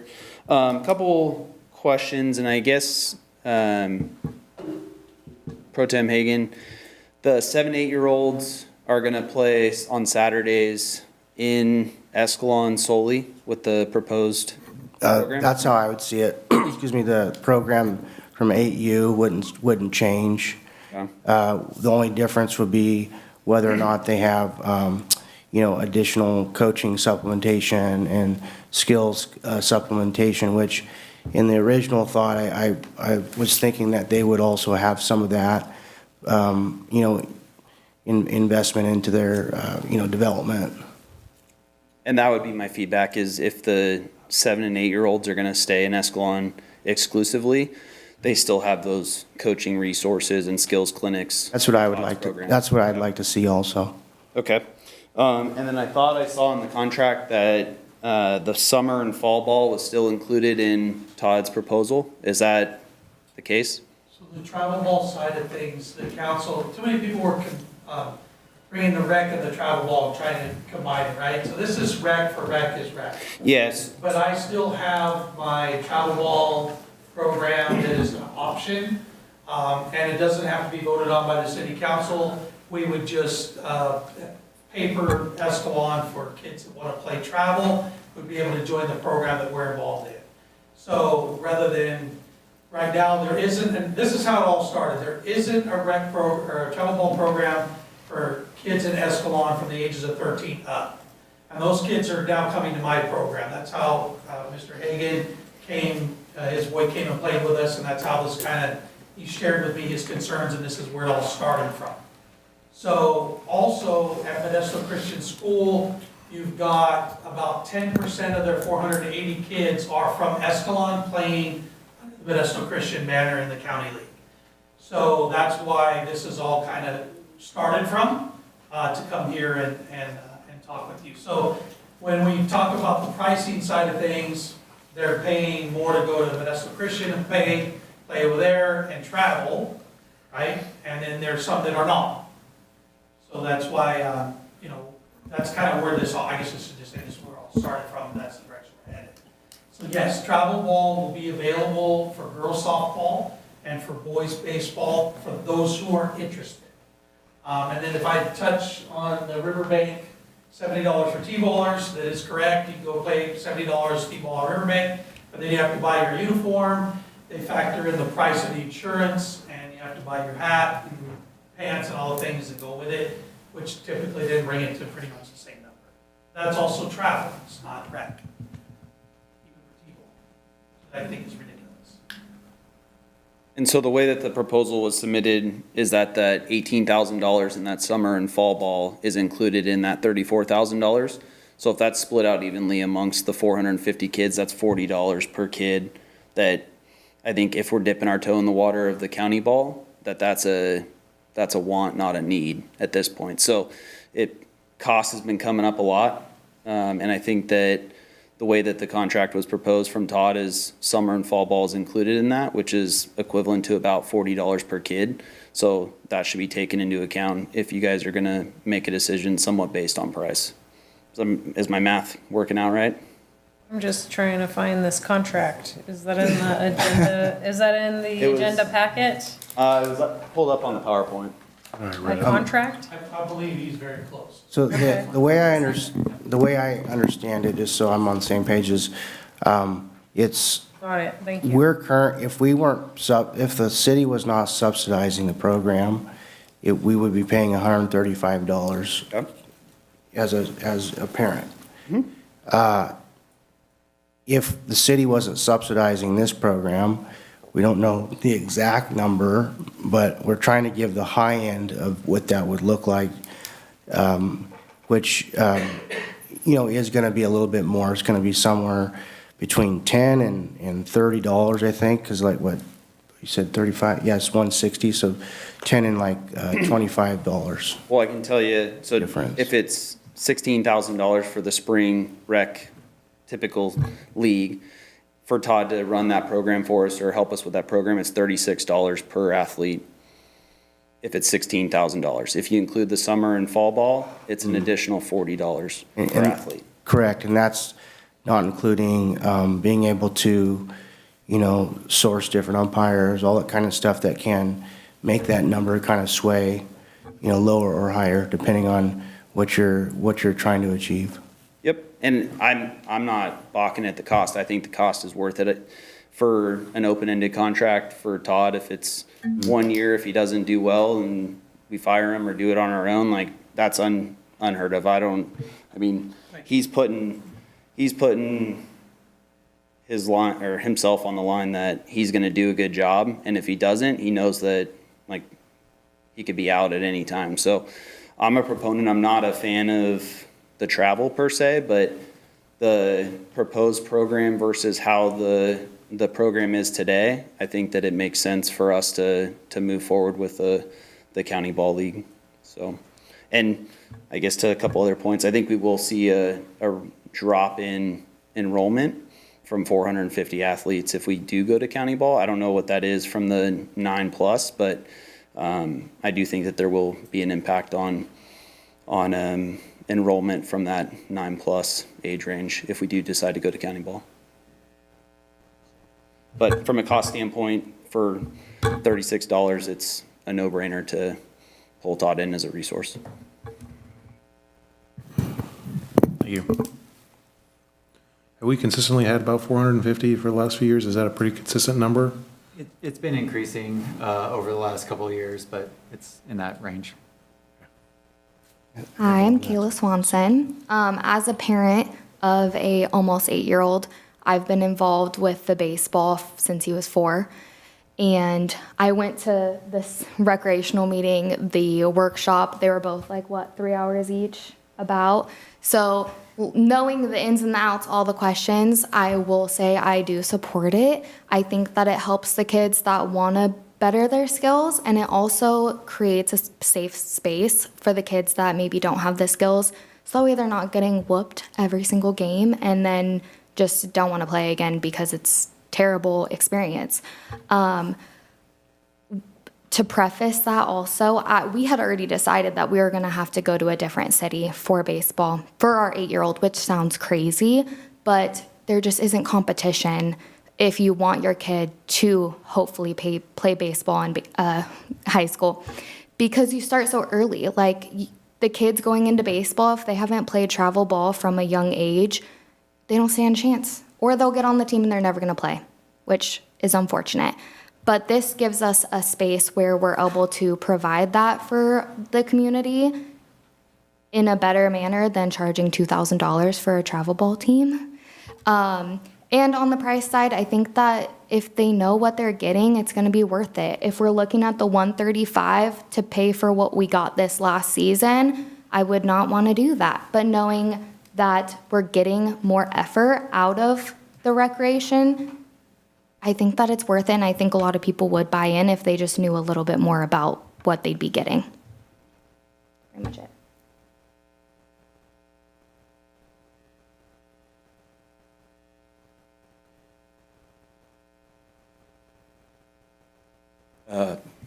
I grew up actually playing in this league. I went to elementary school in Modesto for a number of years and played all these schools that we're talking about, and then also played in Babe Ruth and Pony when that was available here up to age 14. And it was a great experience. I really enjoyed it. It is a lot of good competition, and you know, the ABC, like everyone's kind of mentioned, it makes it a lot more level playing field. The cost, yeah, there's a cost. I mean, I would say what I know of it is, you know, Jalen just mentioned there's been an uptick. I personally know a lot of people that live in Ripon, Oakdale, Riverbank that come here because we're cheaper. And so, you know, I guess my question would be is like, how many in that uptick are those people? Are they Escalon residents, or are they people from neighboring towns or these middle areas where they're technically Ripon, but they live closer to Escalon or things like that? So, you know, there's a lot of that, especially with Ripon, because I've heard, you know, their prices are much higher, and haven't heard a whole lot of positive about the experiences. But you know, the travel aspect, yeah, I live 3 miles from community center. It's awesome, but you know, I guess if we want to be different and instill some change, you know, I hear a lot of people complain about, well, the scheduling and well this and well that of how the city is managing it, and there's no knock on the city. I mean, there's only a certain finite amount of resources, and everyone has other jobs to do other than, you know, recreational baseball. So, you know, it's a tough thing to balance. You're not going to make everyone happy, and but at the end of the day, it's about the kids bettering their skills and giving them opportunities to improve them. If the want is there, there might be some decline in attendance and participation potentially. To Councilman Hagan's point, you know, Escalon Strong, I'm a part of as well, and I know a number of people and families in this community that would be more than willing to step up to the plate if it was any type of financial barrier, even if it was on, you know, hey, let's figure out the first year and see what it looks like, you know, to see if what engage the actual interest in it. To Matt's point, you know, 1 year, that's not really a thing. So the resources, I know as being, I've never been a head coach, but I've assistant coached a lot, and I've never had anyone, you know, I played baseball when I was a kid, definitely not. There's probably a number of things that I could learn and would like to make sure that I'm teaching kids the right thing and the right way to help them better themselves. So, yeah, I'd say that's all I have. Thank you. Anybody else? I'd like to say it, sorry, and then I'll do that. Right now, we have Riverbank and Oakdale coming, just a reminder. How many more people would be coming into our town to see our town and come for gatherings and spend their money here? So that's just another positive. Thanks. All right, then back to council. What are our thoughts and ideas here? Can I make a quick statement? Please. However council sees it, I appreciate your, insight on it. I'm just looking at trying to give our kids an opportunity to develop and to do it at a price that's not crazy expensive compared to a lot of the, programs out there. And if it needs more time to develop, I'm fine with that. I was just looking at trying to get something out there so we didn't have to waste a year. I have a quick question for you, Todd. Being that you've heard all these comments and concerns, I do have some concerns with the speed with which this is going to have to move forward if we're going to make the baseball season. It'll be a direct reflection on your ability to make this program work with this tight timeline. Do you think you can be successful for our community with this, with a rush timeline? My Being understanding. that you have a year-to-year contract, if you will. Do you Correct. think you can be successful and help our kids? Because I don't want this to be a failure. I don't either. So I heard somebody say that you normally open registration November 1st. My understanding was December 1st. In November, Okay. mid-November, I think. So right now, you have a website dedicated or location for everybody to go for registering for baseball and softball, correct? For all sports in Escalon. Okay. So what would need to be changed would be the rules for county league would need to be changed on that website. And the rest of what I have to do moving forward would be getting together with you for the board. So those are the two things that are pressing for me to do within a matter of 2 weeks. I think changing the website, I'm assuming the city has control to make whatever changes to your website that you need. So that would be a pretty quick and easy solution, is obviously you're saying you're going to county league. Here's a list of the rules for county league. It has it broken down by age brackets, and that stuff's already established and done. Basically, a link to the county league site would explain all of that. So now my only big concern would be putting together the people that would be on the board, but registration could still open. We have a month to put our board together. We don't have prices though until the board is formed. That would be my concern, that the board should probably meet and set prices before Correct. we open up registration. And so we kind of have to flip. But see, that pressure's not on me, right? Because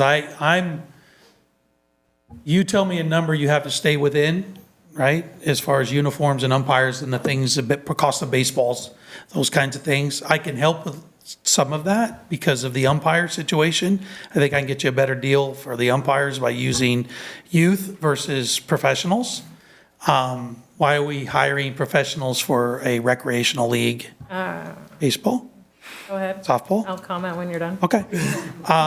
Uniforms already established, right? $17 a uniform. You already have that figured out.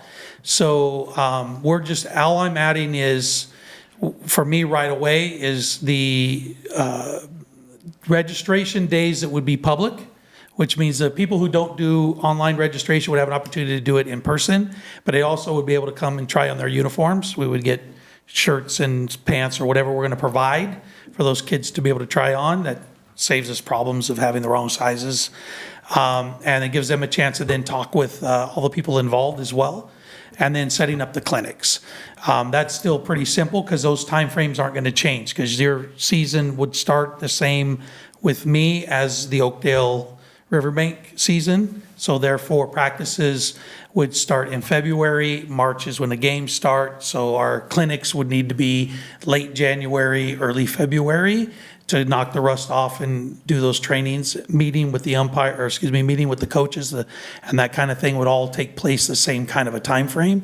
Generally, in the early January, you have meetings for those. So for me, the answer would be yes. Those things aren't really difficult for me to do. I would need assistance from the website side, so I don't have to create a whole new one, and what the board would look like. Yeah, I think the timing of it is going to be setting a price, which means we have to set as soon as we can set a price, we can do registration, but we can't set a price till we decide the ins and outs of who's traveling and who's doing what and who's participating in the league and what type of umpires we're wanting to pay for. And I do want uniforms, this et cetera. to obviously, go well, and I'm just trying to think, how long will it take for us to set up a board and have Well, two meetings, right? question. Yeah. I mean, realistically, 2 weeks I don't think is realistic, if I'm looking at It's it. a rush. I mean, it's a rush. It's a I don't know rush. how And I mean, I hear what you're saying, whoever said it, this is like pushing it, this is rushing it. This is actually a long time going. And Started in June? You know, and so, and we've tried to start this like springtime, like yeah. last year. It's That's just been been meeting over a after year, meeting after yeah. meeting. We've had so many more community member or meetings than we had actually planned on. Not that that's a bad thing. It just, we're moving at the speed of government. And so we've had so many meetings that we're actually getting this narrowed down. It's getting very exciting that we're right on the cusp of getting it done. So, Well, I mean, is the only way I can see it is if the council says, hey, this is the line in the sand for the pricing, and we set an actual price, you know, while we're here. I'd like to see what we're spending on it first. Yeah, before that's we what I'm send- saying is I Before we think have a cost. if you're gonna do those things, it's probably unrealistic to make it happen in 2 weeks. Not I by think a no- month you could for sure. I think we can but do it by first of December meeting. I would think so. But 2 weeks, you're asking quite a bit, I think, to get all those. To get a board, because you're asking to have a couple of rec commissioners on that group, and we have to have a communication with them and have a meeting with them to do that. That might be difficult. I have 2 questions for staff. One is, before this proposal came up, why was the decision made to go to the Oakdale Riverbank League? Why have we been in that league? Why was the decision made to go to that league? As opposed to Modesto? Or as opposed to a different league in the area, as opposed to Ripon, or? So, Like, we don't have- this is the part that I don't understand. So, when we went to the Oakdale Riverbank League, was that just to try to increase the level of competition? And the amount of teams we're playing. So some divisions only have one team. Okay. And so they'll have, or they only have 2 teams, so they'll play against the Oakdale Riverbank. Yeah, And we have played Modesto one year, the older kids played. I think it made sense to join another league, another group to disperse who you're playing against. I think that one was chosen from anything I can tell, it was close and accessible. Because I have actually heard from various community members that the Oakdale Riverbank League doesn't work with our community. Yeah, that's true. And We don't that, have a league rep, on their board. and they won't even consider allowing us to have representation. And so, that bothers me, that we're sending 450 kids to play there, but yet we can't even provide input on how they're intending to run their league. That's why Houston left that league. Okay. Same reason, the city had the same issues. And my other question is for the city attorney. I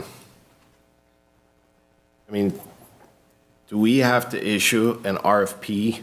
We've heard one proposal and one plan change, but what's preventing somebody else from putting together another proposal for the council to consider? Right now, we have one proposal. So legally speaking, does the city, if the city wants to revamp the baseball, softball program, does an RFP have to be issued, and do we have to accept various proposals? There's no legal requirement for this type of transaction. There is for public works projects, other contracts where the city's going to be expending money and doing that sort of thing, but there's no legal requirement under our procurement policy or state law that requires this. It's just that itself is a question of policy. And we have no contract with the Oakdale Riverbank League that we can just walk and no big deal? There's nothing there, we can just say, sorry, bye? Okay. So, Mayor Pro Tem and Councilmember Walker, I appreciate all the efforts that you're putting forward for this. I mean, I've heard from many different community members that the scheduling last year was crazy. It couldn't be coordinated. We had rain days, we had this, we had that. I'm wondering, it does feel rushed to me, because we're trying to meet that November, December deadline. I'm wondering if, I think you said your name was Miss Jefferson, mentioned, we do this the right way. We do it incrementally. So year 24, 25, we put together a board, and the board can start putting together the rules of the league and how the league is going to operate, and start generating that interest within the community. Would you join a community, or would you join the county league? It ups the competition. And then the process continues to move forward.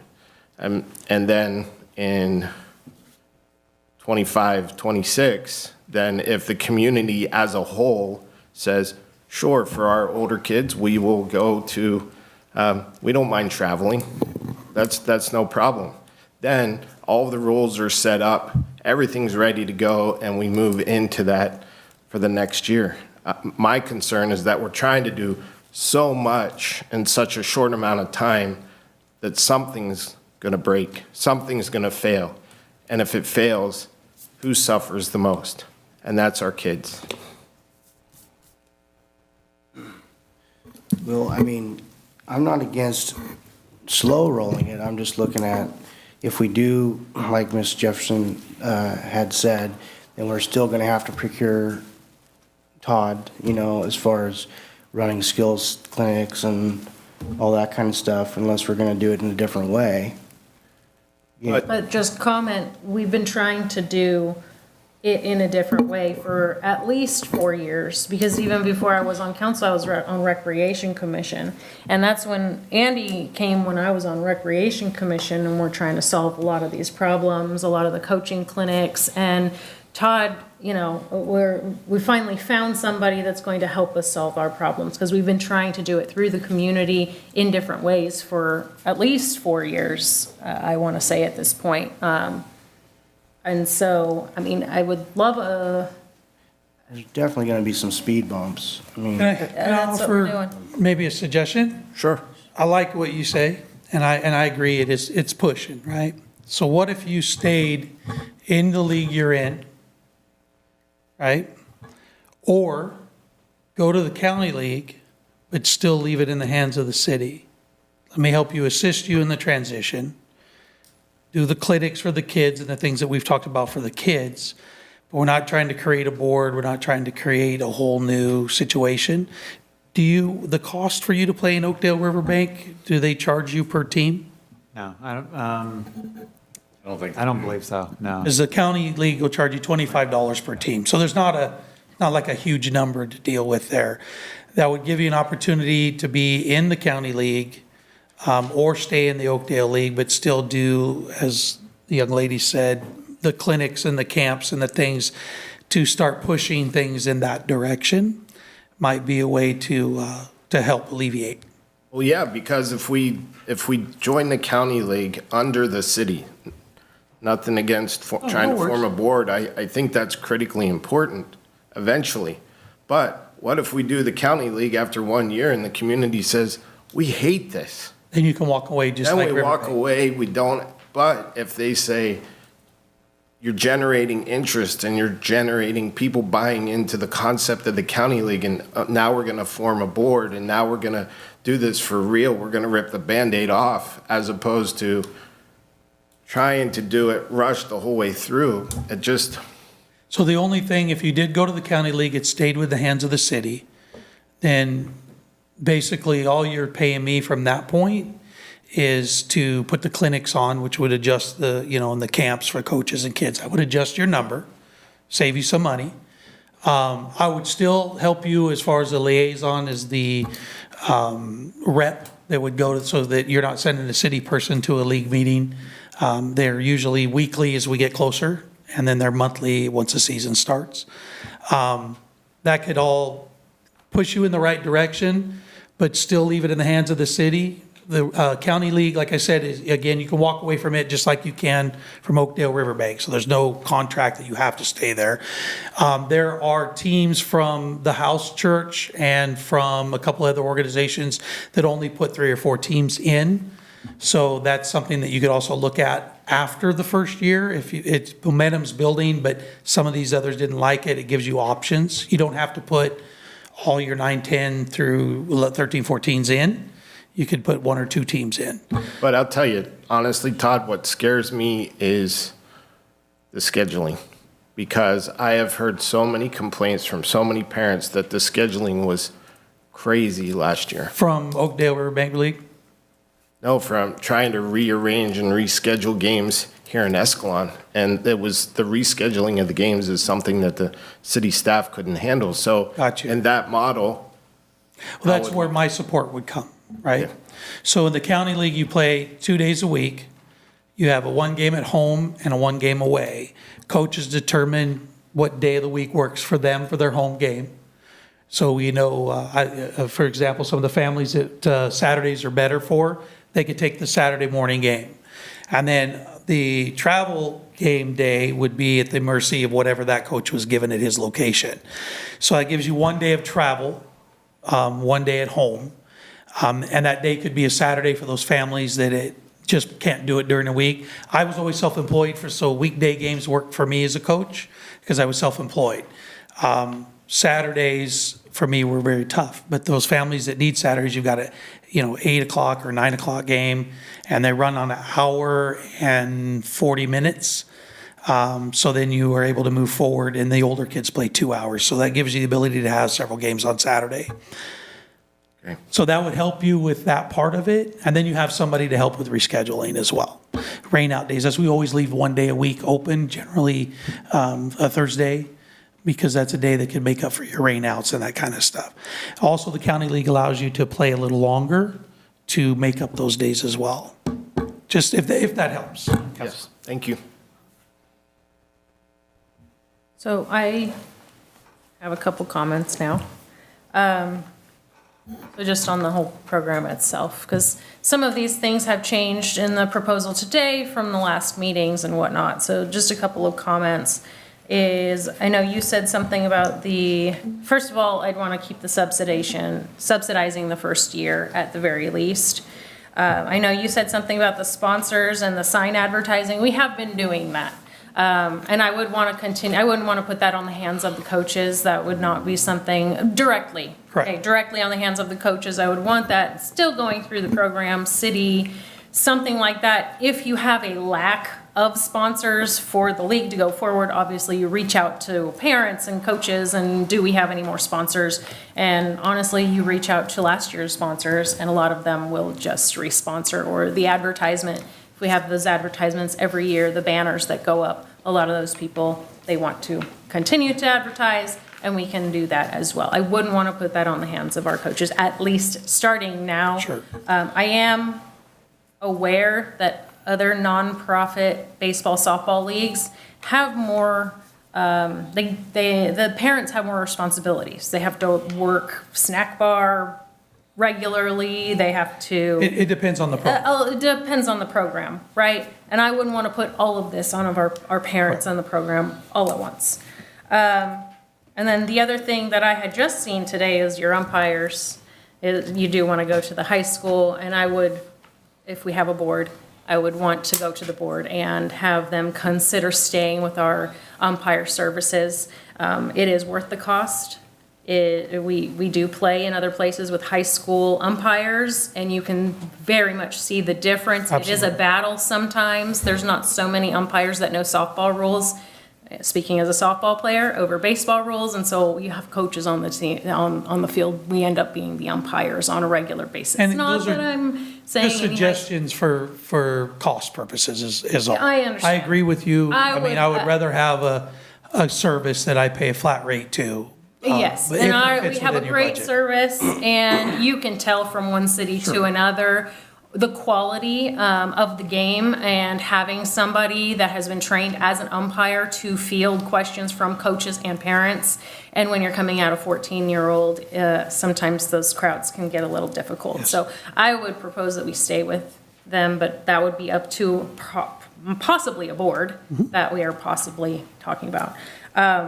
These are the things I have written down. However, what he just mentioned in all of these services, and kind of like an in-between year, would we be able to just stay in Escalon, play Riverbank and Oakdale, travel there in the same thing, but then hire you for your services for these things listed, the evaluations, the draft, the jerseys, the game scheduling, the coordinating with Oakdale, field reservations, having a coaching packet, picture day, league standings, game monitoring, all of that? Would we be able to hire you, except not in the county league, and stay? Yeah, you can, or even take pieces of that. You don't have to buy the whole package. Again, I'm not here for money. No. You know, I'm here for the kids. So if you already stay in the county league, or excuse me, stay in the Oakdale Riverbank League, you've been doing that for a while now, so it's already done. So if you need a little bit of help with scheduling and that kind of thing, then We need clinics. And I think that's the most important thing is the clinics We and need that kids kind of clinics, stuff. we need coaching clinics, we need this coaches packet. Mm-hmm. We need some like opening day hurrah Mm-hmm. kind of thing going on. That's Actually, what we need. We need And- to create excitement back into baseball and softball. And so That's what we need. the other thing, so 9 and 10-year-olds do travel. I know someone said, "Oh, my 9-year-old will play." Your 9-year-old will travel to Riverbank and Oakdale. That's what they do here too, because we don't have enough teams. But and that's where mine is if we have 4 or more teams. So I go back and forth. We'll have to make this decision. But if you have 4 or more teams in 10U, I like the idea of staying here. But I battle with that as well, and that would be a discussion too, because that is when kids start pitching. And so when we keep them in Escalon, we don't see the kid pitching that's happening with our competitors in Oakdale and Riverbank or other teams. And we stay at this low level, and then you go outside and say, what happened? Like, why are we so low? Well, it's because you didn't get to see the other kids at these other towns and where they're at. They do start higher. Oakdale does start higher at 8 years old, like trying to pitch. So we're actually, I know it sounds intimidating to travel as 9 and 10-year-olds, and I honestly don't want to travel an hour with a brand new 9 and 10-year-old playing, but I do want them to get the competition. And I do want them to see that. So that's going to be a battle with me. But besides that, I'd like to discuss thinking about staying with the same league we're in, with Oakdale, but hire you for these services, because that's what we've been struggling with. We're struggling with. Would the board be open to doing just that, but then during that year, developing the external board? That's what I would like to do. In the meantime, and kind of the intent of the 25, 26 going towards county. Possibly, if we're not happy. Potentially correct, Yeah. depending on how this season went and all that good stuff. Yes, and if we're still not happy with the league that we're participating in, if this doesn't solve those problems that we're having right now, then possibly going to the county league. And my understanding is the Oakdale Riverbank League, the rules are very different for rec than what most everybody else is. So putting you guys at a disadvantage. They start pitching at 7, 8. Most leagues start at 9, 10. For kid pitch, it's all coach pitch prior. So that's why my suggestion was to county league, because it's all broken down. The rules are very locked in for every age group and the things that have to be there for safety and pitching, when you pitch and when you can start stealing bases and those kinds of things. 'Cause we don't have cohesion at all. I mean, I've seen coach pitching that's just all over the map. There's no, uniform way of coaching, and I think it's important. We do. Todd, I think for this county league idea, we have to get community buy-in. I agree. We have to make sure that the parents are on board with this, not just ripping off the Band-Aid and say, this is what we're doing it. And if they're on board, then I think it makes sense. The other thing that I wanted to mention is I know there are coaches and parents that have played minor league baseball, and they really want to help out with the clinics. And I asked, well, the city's been trying to do this for years. Why haven't you stepped up? And people said, well, it's a communication issue from the city. Right. So that's something we need to work on. But I think if there's an opportunity where these parents and other people that have played baseball, softball, that they can come alongside you, it builds up the program Yeah, and that's what we want from the clinic for the kids. We want all the parents that are interested in being coaches or assistant coaches, we want them there helping to run. Also, when we do the coaches clinic, the biggest problem we have with that is a lot of coaches think they already know, and they don't need to go. And that's okay too, if they been doing it for 10 years, I know what I'm doing, I don't want to do it, I don't want to come to a clinic. But if they come to the kids clinic to help and assist us, they're going to see something, right, that they might not have thought about. And it's an easier way to ease them into maybe learning and moving forward. I like the coaches meeting, because the coaches meeting, we talk about what we teach at each level, and then we debate that out with the other coaches that are there so that we have a cohesive unit. That's what's usually missing, right? At 9 and 10, we teach this. At 10, 11, we teach this. And as long as they're all on the same page, then the kids progress better and they have more fun because they're learning a little bit of something every year moving forward. For example, I just spent 4 days in New Jersey at the I-95 showcase, and then I was in UC Monterey last weekend. I thought I knew a lot about coaching, but when I sit down and watch these guys from Alabama and Vanderbilt and Stanford, and I'm watching them, I mean, I'm still learning, even after 25 plus years, right? And that's the problem, is sometimes our pride gets in the way. We got to be able to know that we can learn and move forward. So we want to invite them in a way that's going to make them feel a little bit more comfortable. As well as the character building part, which I think is real important. That's the thing. To have an entire community on the same. Somebody mentioned earlier page. about, the travel ball side. That's why, I went back to Modesto Christian, where I went to school, only because travel ball is horrible. It's terrible. We had a coach just the other day screaming, cussing, dropping F-bombs at a kid because he didn't run fast enough. And then a kid made an error and he took a soda and he threw it in the dugout all over the kid's stuff.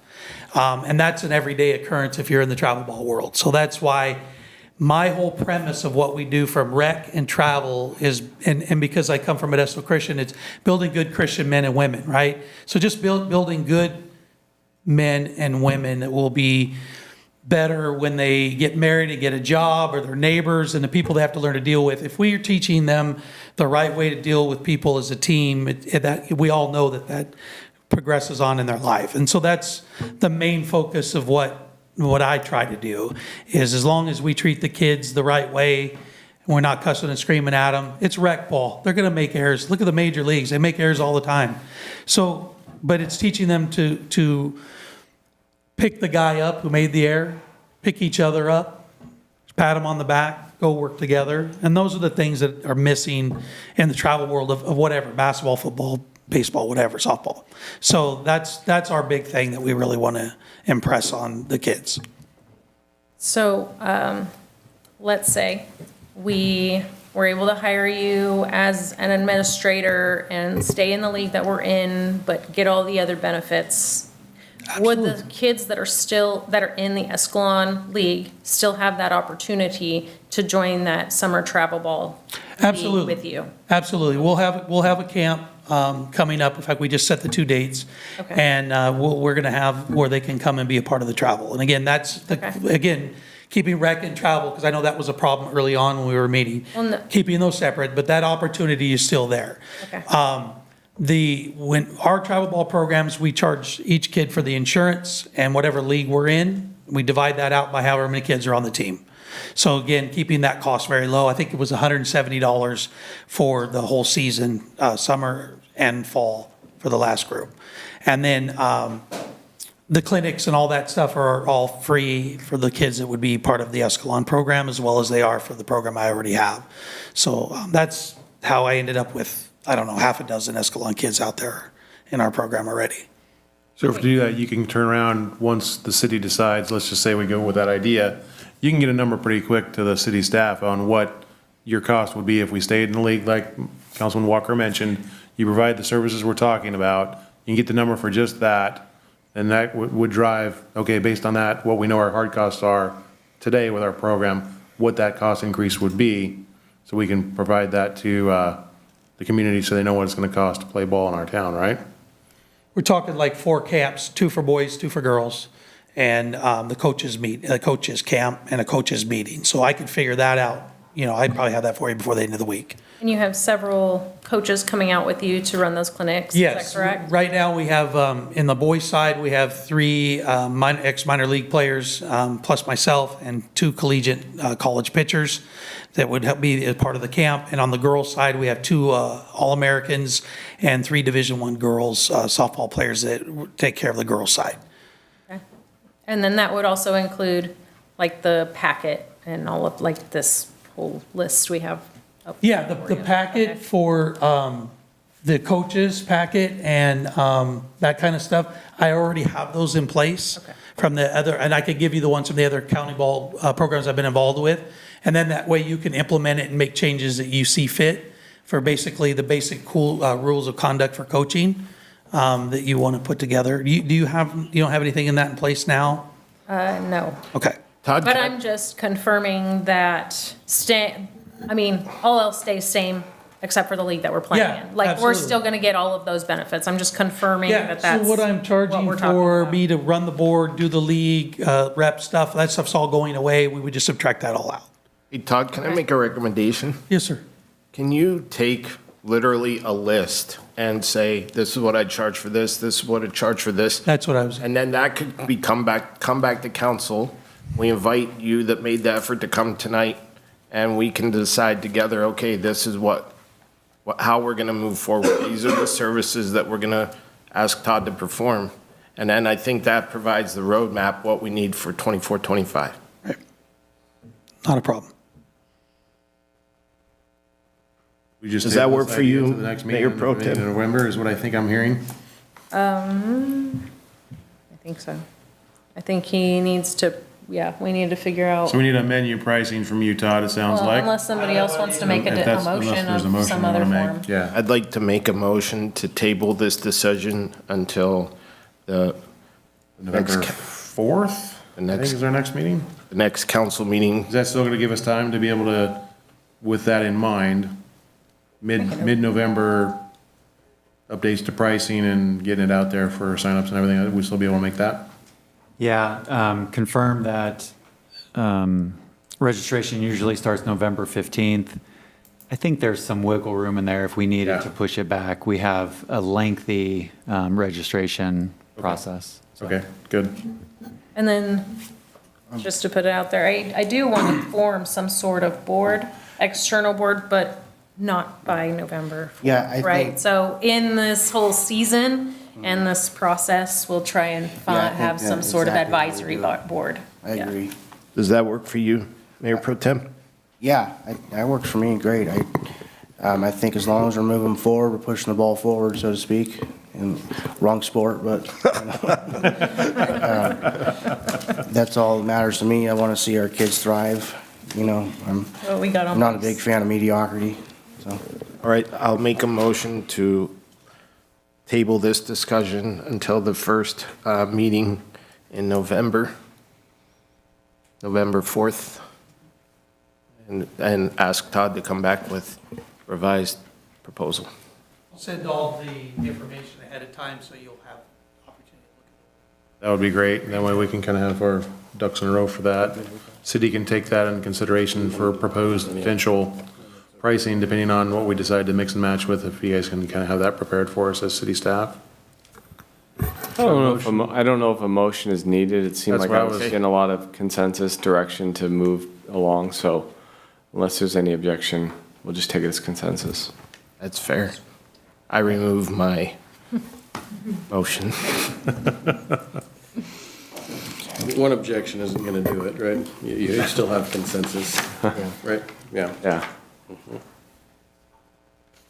Item 10, consider designating Field B of the Hogan Ennis Park as the Greg Largent Field for the agenda request item by Mayor Pro Tem Hagan, supported by Councilman Engel.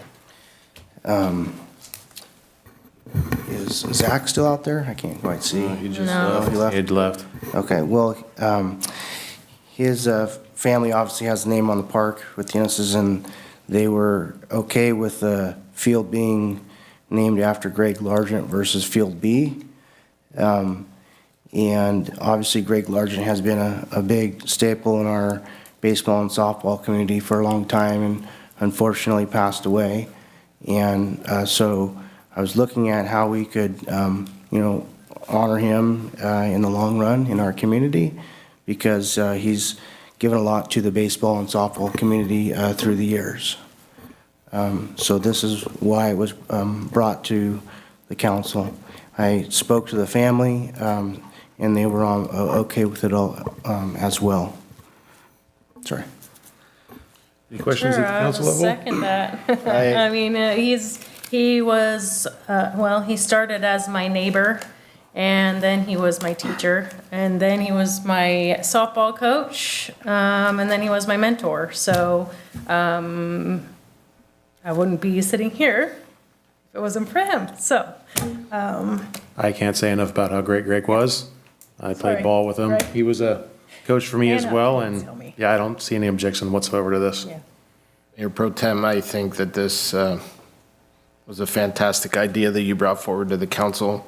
I mean, everybody knows that the high school baseball field is named Greg Largent Field, but this goes to show the impact that he not only made at the high school, but the impact that he made it in the community. So I 100% support this idea. Comments from the folks here in the audience here, if you had any comments on this topic.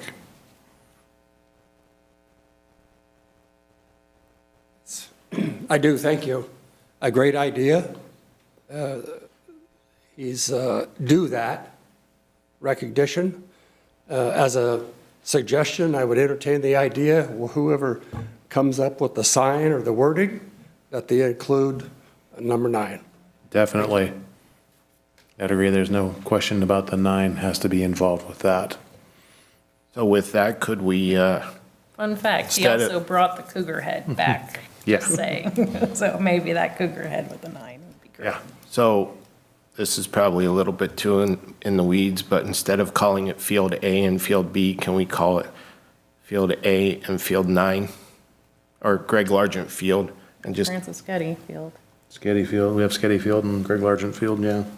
I think. There's no more A and B. I think, yeah, just eliminate the A and B and just Sketty and Largent. Yeah. No, I think it's covered. Okay. I guess I'll make a motion to go ahead and change Field B to Greg Largent Field, and include the number 9 and the cougar head into the memorial, or whatever, however we do it, the sign. I'll second that motion. If not, all of us will probably second that motion. All those in favor? Aye. Those opposed? Motion carries 5-0.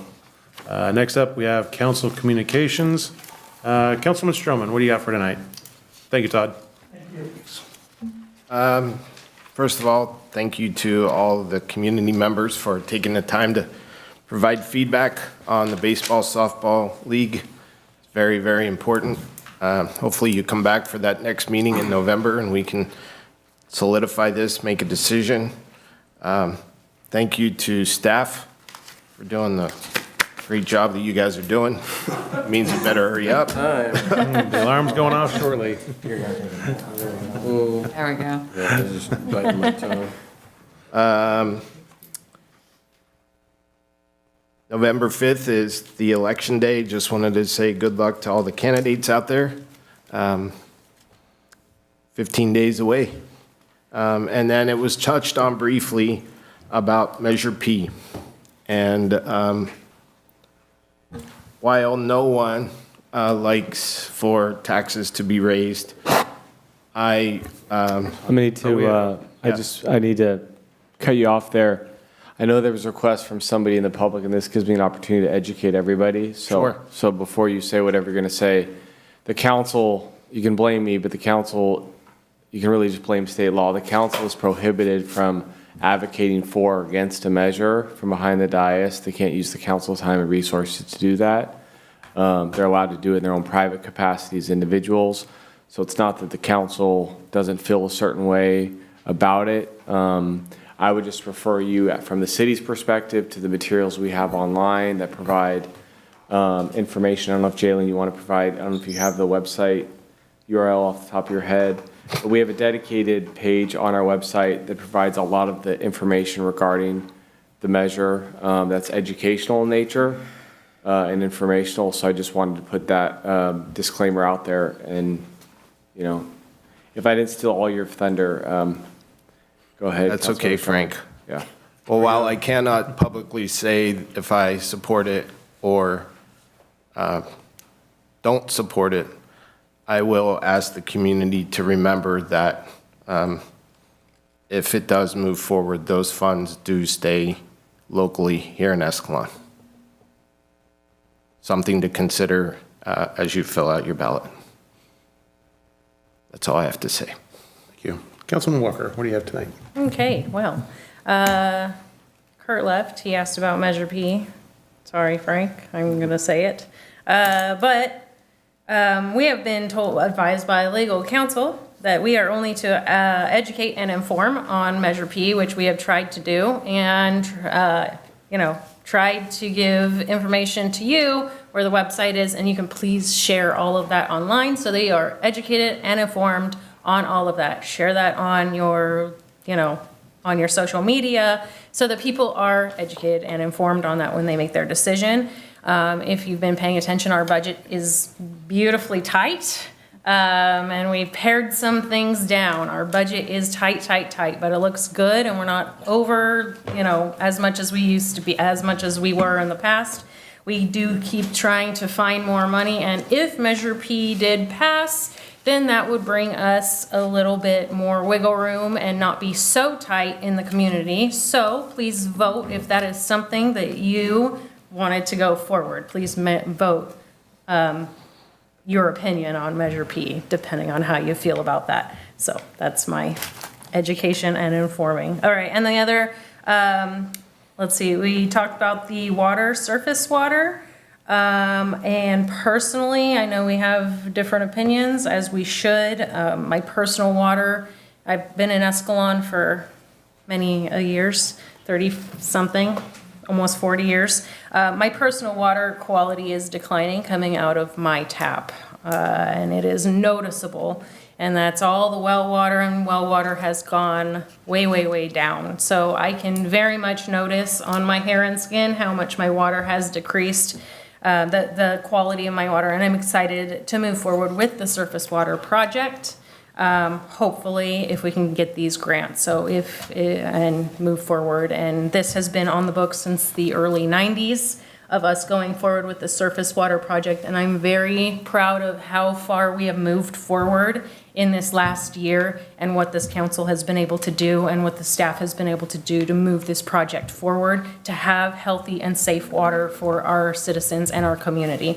So, lastly, lots of good things for our recreation coming forward, whether that's with our youth center, hopefully, if we get this grant, and the library and all those good things. And then with our baseball, softball program, I'm very happy to see so many people that have been involved in the past 6 months in this program and planning and showing up. And I haven't seen that in the past, especially with all of my involvement in recreation. I barely see a person at any of those meetings, and I'm so happy that they get to experience a full room once in a while. So please keep showing up for whether it's recreation or anything else that you care about. You have to participate in your community if you want a great community. You have to be a great community member. So please keep showing up, and I hope to see you at our next meeting. And that's it. Thank you. Councilman Engel. It's my opinion, we've seen enough government being government for one evening. I'll yield my time. Thank you. Mayor Pro Tem. I'll say the same thing on that. Ditto. I think it was a good meeting, and a lot of good things came out of it. And I look forward to seeing a program developing that we can all be proud of. Thank you. I'll keep it brief as well. Staff, thank you again for continuing to give us quality reports from every angle. It's appreciated. Keeps us informed. I love that. Good conversation with the baseball program. I think we're moving in the right direction. And I'm going to leave it with that, and we'll see you at the next meeting. Meeting is adjourned. Thank you. I think I need some water.